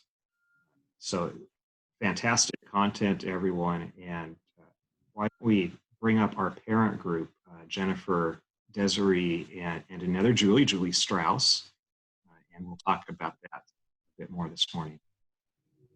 Thank you, Jeff. And I'm Jennifer Gibb. I am the Director of Finance and Business Development for King Consulting. And I've worked in facilities and finance at the district level. And now at my current role with King, I'm able to help assist districts all over the state getting funding for facilities. So I really appreciate the opportunity to be here. But I'm not here in my professional capacity. I'm here as a mom. I have two amazing, active, somewhat challenging kids. Alana, she's 9. She'll be in 5th grade next year. And then my son, Malcolm, he's 6, and he'll be in 2nd grade next year. Hi, everyone. My name's Des House. I'm with SiteLogic. We are a master facility planning company. And I just want to say wow to all the content that you guys just went over. I'm in the industry, and we help implement plans specifically for things like this. And as a parent, I still have so many questions. It's a rabbit hole that we can go down. I am a mom to a 1.5-year-old girl named Joey and a 6-month-old girl named Joey. And I'm kind of looking at this from the perspective of, you know, it's already recommended that I have the girls on a wait list for preschool. So it's very, very interesting to see the new normal that we're moving towards. So I'm very excited to kind of touch base with that with you, Val. Good morning, I'm Julie Strauss, and I am a pre-K-12 market leader and director of school advisors for HMC Architects. I've been in the industry about 11 years, working with funding, entitlements, and planning for K-12 projects throughout the state of California. And I too have 2 small children. I have Scarlett, who is 6 years old and is finishing kindergarten. And then I have Jameson, who is a 2.5-year-old and in preschool. And we have been asked or tasked with looking at this and addressing some of the parent concerns and fears about reentry and reopening schools, and what districts could do to help ease our fears and address some of those questions that parents might be having. So Sam, if you could advance to the next slide. What we're going to do for our presentation, or how we would like to move through it, is we would like to talk about our fears as parents first. And like Desiree said, it can be an absolute rabbit hole. You start to look at some of the information that was provided today, and your mind starts going in so many different directions as to what this means as our children go back into these schools. And then we would like to have a small portion on potentially what or how districts can address those fears that parents have. And Sam, if you could go to the next slide. So, I mean, all these words come to mind when we're thinking about what is going on right now. Obviously, COVID-19. It kind of, even us as industry experts, threw us for a loop. We had to change the way we work, and now we have our kids at home. I think everybody now has a newfound respect for teachers and stay-at-home, parents, because you're having to do it all. The one thing that we have as an advantage as the parents on this panel is we're in the industry. So we kind of know the behind the scenes of what's going on. We see the effort that you guys as professionals are putting in. So we know, hey, our kids will be safe going in from a professional standpoint. Being a parent not, in the know raises all these questions. Is my student safe? How are we going to bring that trust back to the district? Because mainly it's, parents are entrusting their children to you. We're trusting that in those 8 hours, 9 hours, sometimes 10 hours out of the day with sports and before and after school programs, those kids are in your care, and that's our most prized possession. So making sure that they're safe, they're healthy, and that they're in the best care possible is something that's extremely important for us. I think Dr. Freeze has been posing some really interesting and valid questions in the chat with funding and what's available. How are you going to make it safe? We have all these ideas of what can we do? PPE, who's going to provide that? Are parents going to be required to provide their own PPE for their students? We have parents that can barely provide a meal for them. So where are they going to go out and get this? That's not readily available to the public as well, because we're being told, leave it for the healthcare professionals and the frontline workers.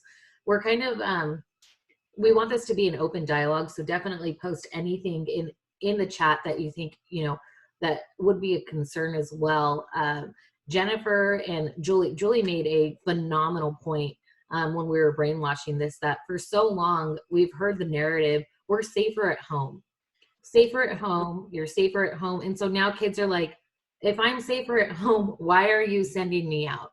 And I think it's really important that we change that narrative. And as a district, is that a new marketing plan? And that's kind of, I believe Julie touched on it as well. We need to get the message out there that our districts are safe, our districts are there, but planning is what's most important right now. And Desiree, if I could interrupt here, I think that there's a distinguishment that needs to be made. there's multiple types of safety. What type of, like, are our kids safe from the coronavirus and COVID-19, and do they have the personal protective equipment, that type of safety, and the disinfecting and how many times facilities are going to be disinfected.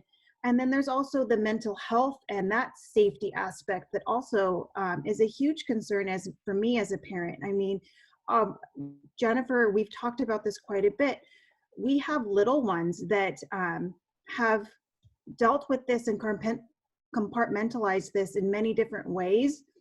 And there's a mental health aspect of this going back to school. I also have nephews that are in high school, and, you know, their parents are worried about depression and how pulling them away from their friends and keeping them, you know, not so as socially active, what that's done to their mental health. And, you know, we already had a mental health problem going into this. And what does that mean to our students going back to school, our kids going back to school? Will there be additional counselors and psychologists available at campuses to help deal with the post-traumatic stress or the ACEs symptoms that have come from pulling them out of school and abruptly ending, you know, their routine and putting them into a whole different routine of, you know, you're just going to stay at home and we're going to do distance learning, and you're going to be with your parents all the time. And, you know, what does that look like going forward? So there's multiple types of safety that needs to be, when we talk about safety and looking at our kids. And I think that another theme that we had was this communication, and I believe Cash is going to offer in the future a whole, you know, session on communication for districts and how we can get out there. But something that we were talking about is this input versus decision. Really, like we're here right now telling our fears and worries. It's this opportunity for parents and community members and family members, even students, to just have a sounding board where they can tell you how they're feeling, what their fears are, and how is that even going to be implemented, right? We're used to town halls where we all come together, and is it a virtual town hall? What does that look like? Because that communication, like Julie says, it will help diminish some of the fears that we'll have, the kids will have. My son Malcolm, you know, I have a 94-year-old grandma, so it's his great grandmother, and he's just so worried about even seeing her, or he doesn't want to kill her because he might have COVID. I mean, that sounds so extreme, but he's a 6-year-old processing that. And so now he's going to have the opportunity to go back to school. How do we, like Julie said, help to keep them mentally strong and give them the right tools to know that they're safe when they're going out there and then coming back home? I think it's just, you know, something we've been thinking about. Right. And I think that Don touched base on it as well when he said, you know, our teachers are in the front line and they have fears as well. They have families of their own that they're worried about. So as a parent, I know it said in the chat, our districts aren't safer than home. And 100% everybody knows what they do in their home. I know which surfaces I've cleaned. I know who's been in, I know who's been out. But we have to get to a point where we realize we do need to instill that trust back in our parents. All of you are here on this webinar because you want to learn what to do, and we want to have some sort of contingency plan for what's going to happen when our parents send our kids back. As a parent, I want to know, and you know, my children are not in school right now, and I feel blessed that there is that time so that a plan can develop. But, you know, we have earthquake drills, we have active shooter drills. What's a pandemic drill look like? They're predicting a resurgency of this come the fall. How is that going to be handled? And I think that it's really important for the districts to have a concrete input from their community as well. So those town halls that, you know, Jennifer had talked about, whether it be submitting something on your website, like a suggestion box or a question, and then addressing that in a memorandum or something, so that parents feel safe and they feel like, okay, I'm being heard, and this is how we're going to get through this together, as opposed to these are our roles and this is just what's going to happen. And I think something that Julie said prior to, a little bit before we came on is just how the plan is potentially going to be changed, right? Or like Des said, we're going to have to prepare for the next wave of this. And what does that really look like? And as parents, we are so adaptable to helping to make sure our students and children are successful. And I think as facility leaders, just know that as long as we know what your plan is, and if it changes, if you have a new idea or some sort of process improvement, we're here as long as we know what it is so that we can support our kids at home. I think that's really the thing. How do we help them understand it and help support you as you implement it? That's really something that I want to do as a parent, and I believe all parents want that. Yeah, I think it's important to note that we as parents of school-age children, we're adapting as much as the teachers are learning with the distance learning. And we could use some pointers from the school district as to how we can communicate to our children that, we're going to start transitioning to back at school and that you'll be safe at school. And I don't know if that is, through a virtual town hall where there are counselors and psychologists that can talk to the parents about how to start prepping your children to go back to school, and what that school is going to look different than when they left in March, and that, there's going to be not as many kids in their class. There might not be as many kids on campus as when they were there. And what that means for them, with PE and playing outside, that, the play equipment is going to be off limits, just like the parks are still closed and you can't go on the playgrounds.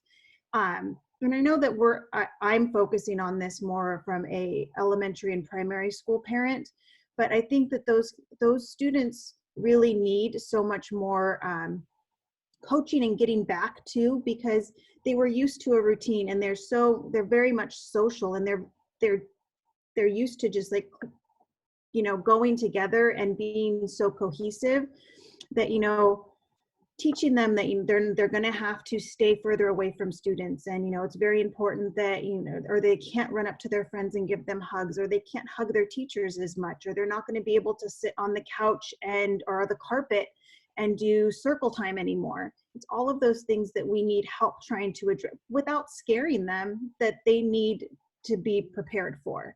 Right. And then there's the instructional aspect as well that I think some parents are really concerned about. If you're making sure that every student washes their hand for 20 seconds before they go into a classroom, one, where are all those things coming from? I know it had been mentioned, hand washing stations. Okay, so that's still one student at a time, 20 seconds at 10, 15 students, or whatever the modified number is. That's cutting significantly into instructional time. So it's what's that look like? What's the new classroom environment? What are we going to do to ensure that even though we're modifying class schedules, we're not modifying the amount of instruction that our kids are receiving? I grew up in a family that education was one of the most important things that you could have. We encouraged reading, we encouraged math games, and doing all of this. And yeah, you can do that at home, but you need to be able to, our educators are extremely important and valuable to us as parents, because you serve as the second guiding force in our child's life. And so obviously my girls are young, but I have nieces and nephews that are, all school age, and I have a brother in college, and one of my coworkers, his daughter was supposed to graduate college yesterday. And, it's this mental shot to everybody. You could be the most confident kid on campus, but you're told your whole life, just wait till you walk down across that stage. Just wait. That's going to be the best moment of your life. And then, oh, sorry, you don't get that. My cousin had a drive-by graduation this morning. And districts are doing everything that they can, and I see that, but it's just so hard. How do we identify what's next? How do we identify, we know when schools are going back, right? In the fall, maybe early fall, maybe late fall, but we know that the target is the fall. But how are schools going back? What are they doing? What are we what are we going to be, what are we going to be looking at? What's that picture? And, you know, I think that, again, Kasia is going to be doing another segment on communication. And I think that's extremely valuable because that's huge. Your community wants to know, your community members are going to define your district by what you do and what you don't do. If I live on the bridge and I can apply for a district transfer, I'm going to probably base that off of what did they do, this District A do that I liked, and what did they do that I didn't like, and how is that going to influence my decision on where I'm actually going to send my kid. And I think that that's really important because the goal is to get kids back in the classroom. I don't think it's economically feasible for every parent to keep their kids home, even though that might be everything that you want to do. But some people aren't afforded the luxury to be able to stay home from work and keep their kids safe. So it's not only are you going back to work where you might not feel safe, now you're sending your child out to where, oh God, I hope that Timmy doesn't cough. There was a cartoon where it's a teacher at the front of the classroom and then there's kids around. It's Miss, he called my mask cheap. Miss, he's coughing on me, and kids just kind of running around. So now the teachers have this added responsibility of corralling post-pandemic kids that are going to all be so excited to see their friends again, but they can't interact with them in the same way.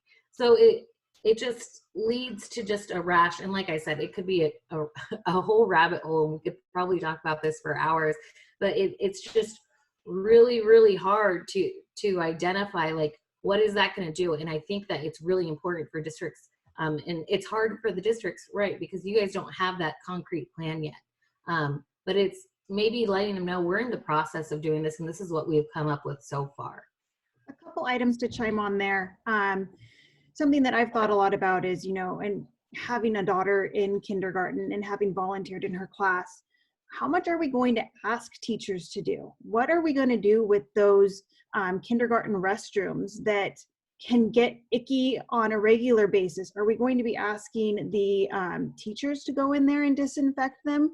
You know, how are our kids going to use the restroom? What is going to be the policy there? And how often are those facilities going to be disinfected? You know, teachers, we can only put so much onto the teachers. And I think that as a parent, I worry about that too, and what kind of toll that's going to take on our teachers.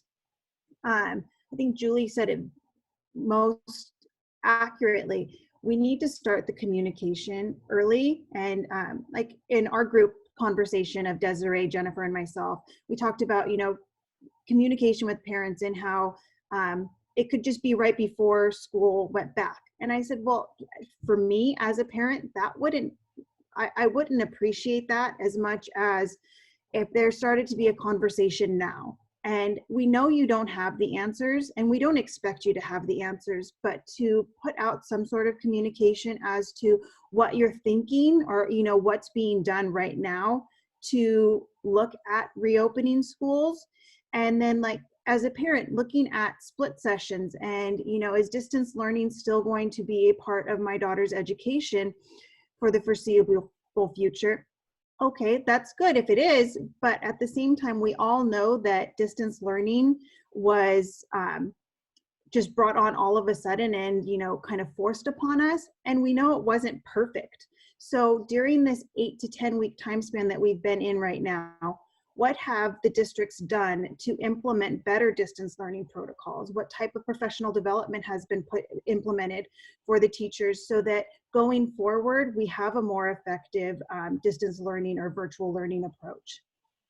And then a question, temperature. I see that was raised in the chat, taking the temperature.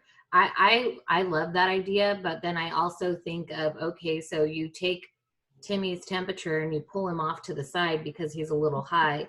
Now he's going to be, oh, you have cooties, you have the COVID, I don't want to talk to you, I don't want to, you know, be around you, and it dives down that whole mental health rabbit hole. We've been focused as a society on being so inclusive with our kids, and go up to a friend, you know, go sit at a table with someone, and now we're kind of flipping the script on that, and that's a whole different dynamic. I think that as parents, we're going to have to deal with. You know, we want our kids to be friendly and social and inclusive. And now it's kind of like stranger danger is a little bit encouraged, because we want to keep them safe. And I also had a few ideas as we were talking. We talked about the impacts of an introvert versus an extrovert, and I saw that in the chat. Like one parent, their kid is so excited about doing distance learning, right? And then you have the extrovert that's me. I am, suffering at home and I need to get out and be with my people. And so this kind of reverse mental health and preparing for that, right? Desiree talked about what does it look like when they come back.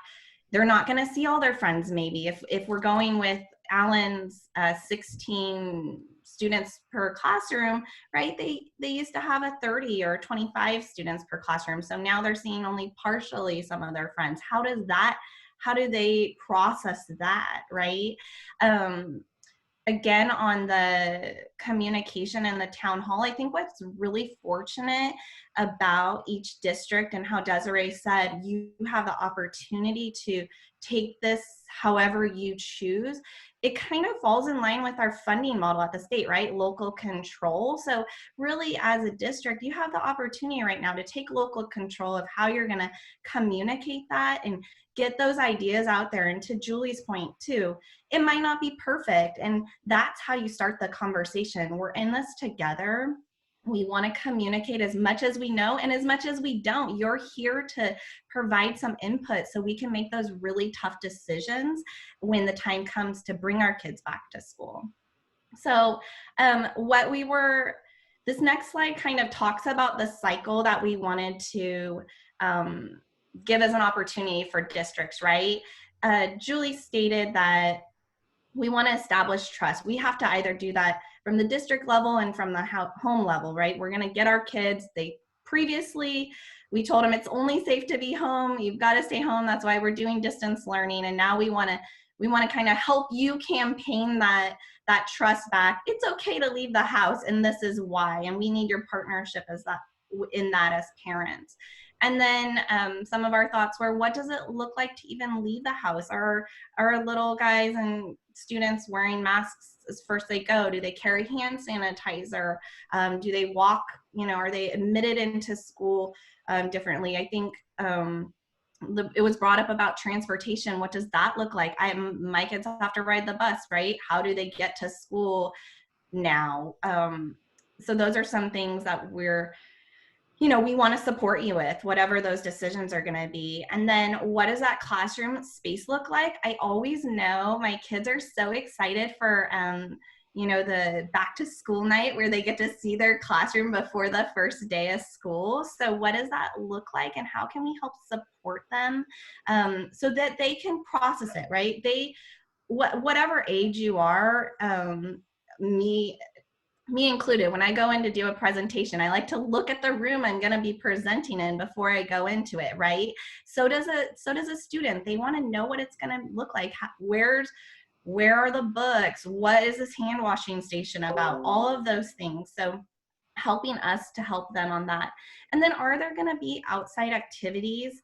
Yes or no? What do sports look like? What does the playground look like? Does the district have the resources, as they were stating earlier in the webinar regarding the classified staff, right? We're going into huge budget cuts, and the classified staff is going to be impacted. That's usually where you find your variance in money, right? It's on that classified staff, but we can't reduce the classified staff now because they're needed more now than ever for those maybe getting off the A/B clean schedules and going to a multi-clean schedule for your custodial team. So how do we help support that and not putting that expectation on the district, right? My son Malcolm loves recess, but he loves that more than school, right? The instructional. So how do I tell him it's okay, you're not going to be able to go out on the playground, but this is why, or this is what PE looks like for you. We just want to help support you in that. And then I think the theme as a parent is really that overall emotional and mental impact that our kids are going through right now. They were so happy to be on COVID, right? When it first started, yay, no school, distance learning, stay in your pajamas all day. And now they're kind of worn, right? They can't handle it anymore. My son Zooms 3 times a day and has all these online assignments, and it's just a lot for them, and it's a lot for me. So how do we help transition this kind of post-traumatic stress that they may or may not have, and then preparing them again back to the cycle, right? There might be another round of this in the fall. How do we help them, support them with, it's okay if things change, right? And just continue to establish that trust that we're partners in this together as a community, right?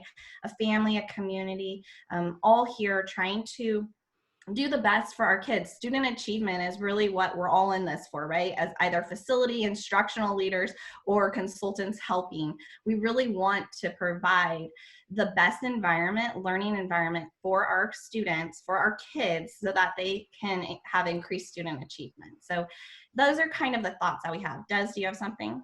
Yeah, and I think, and you know, just seeing locally what my districts and have done, you know, Fresno Unified, Fresno County Schools, and Dawn, Clovis Unified has done a really good job at posting pictures of what they're doing, whether it be cleaning classrooms and it's just a snippet, you know, handing out the lunches, the social distancing that they have when they're doing the Chromebooks. And I know we've seen this with districts throughout the state. And I think that's actually really important to help build the trust back as a parent, because you're like, they're not just sitting there. And I've seen it with cities and counties as well. They post, you know, their city workers spraying benches down, disinfecting surfaces. I also, as a parent, I like getting away from the word sanitizing to disinfect. I think disinfect is something that I want to hear more as a parent than it's just getting sanitized, because I think sanitize is like once and then you have to continue doing it, obviously with littles and, you know, new baby bottles. I continue to sanitize. But when something's getting disinfected, yes, it's there, but it has a more impactful, like it resounds better with me, resonates better with me. But the trust, I think that's ultimately what it comes back to. And I think that if working together with the open communication, I think that's crucial.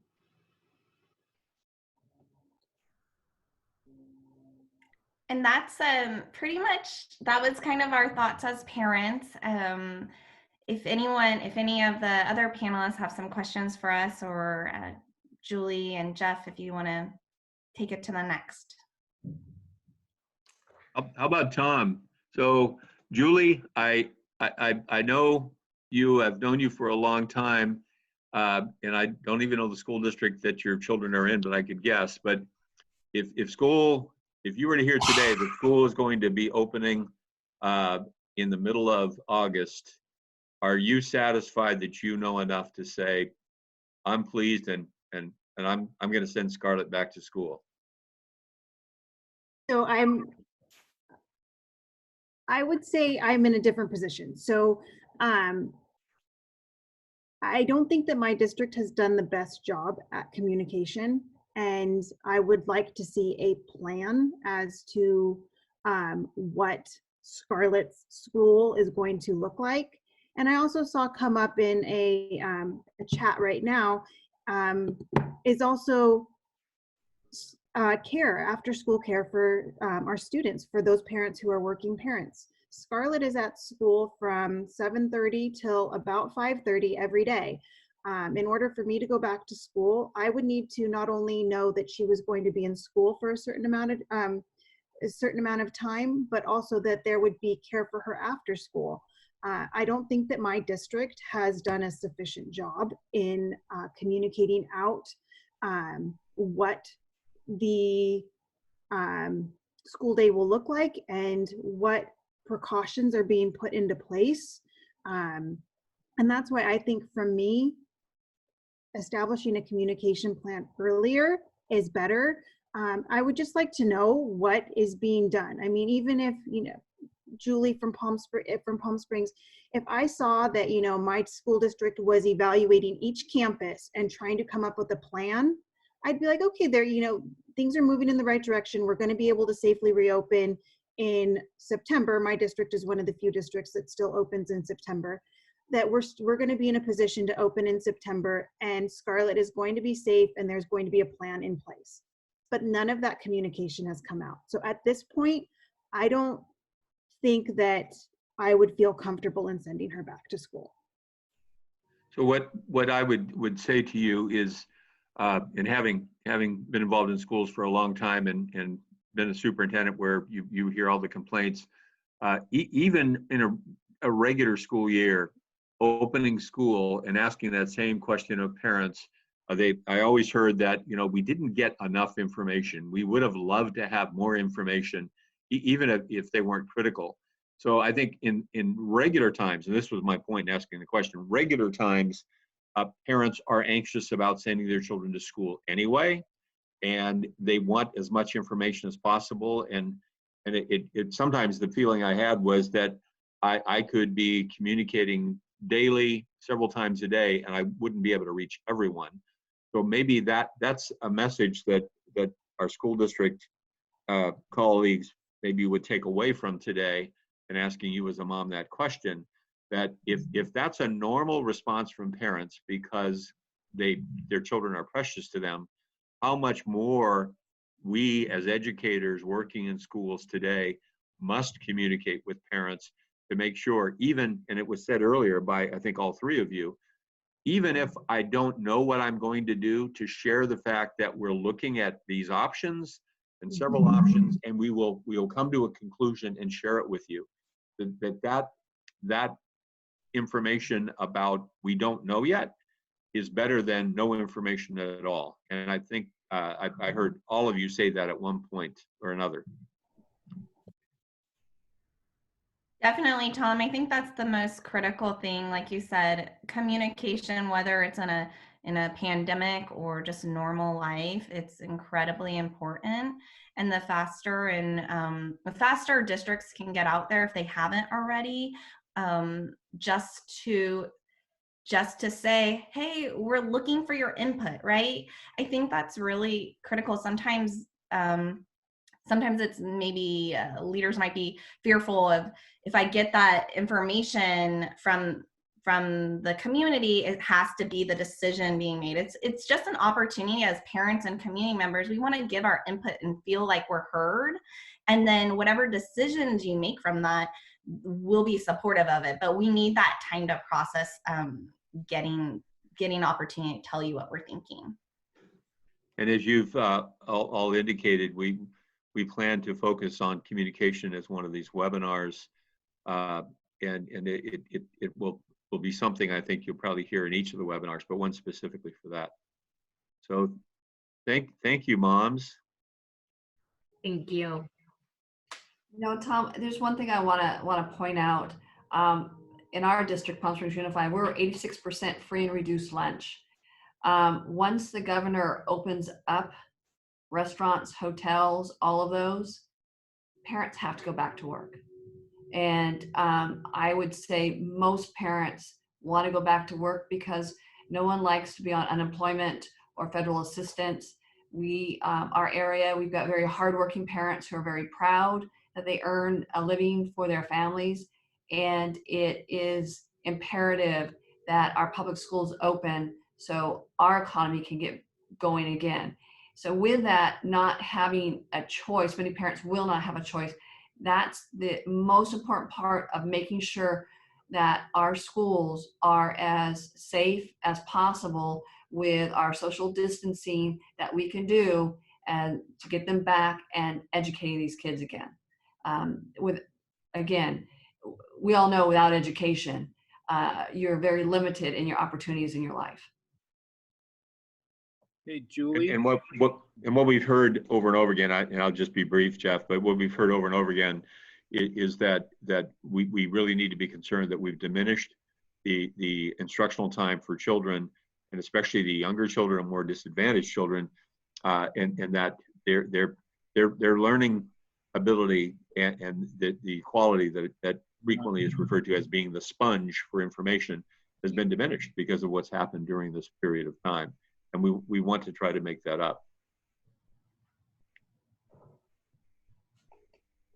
Yeah, thank you very much. But, one of the things as I'm watching the comments, and I'm a parent of a high school senior and a high school sophomore this year, and have a lot of the same feelings, and just the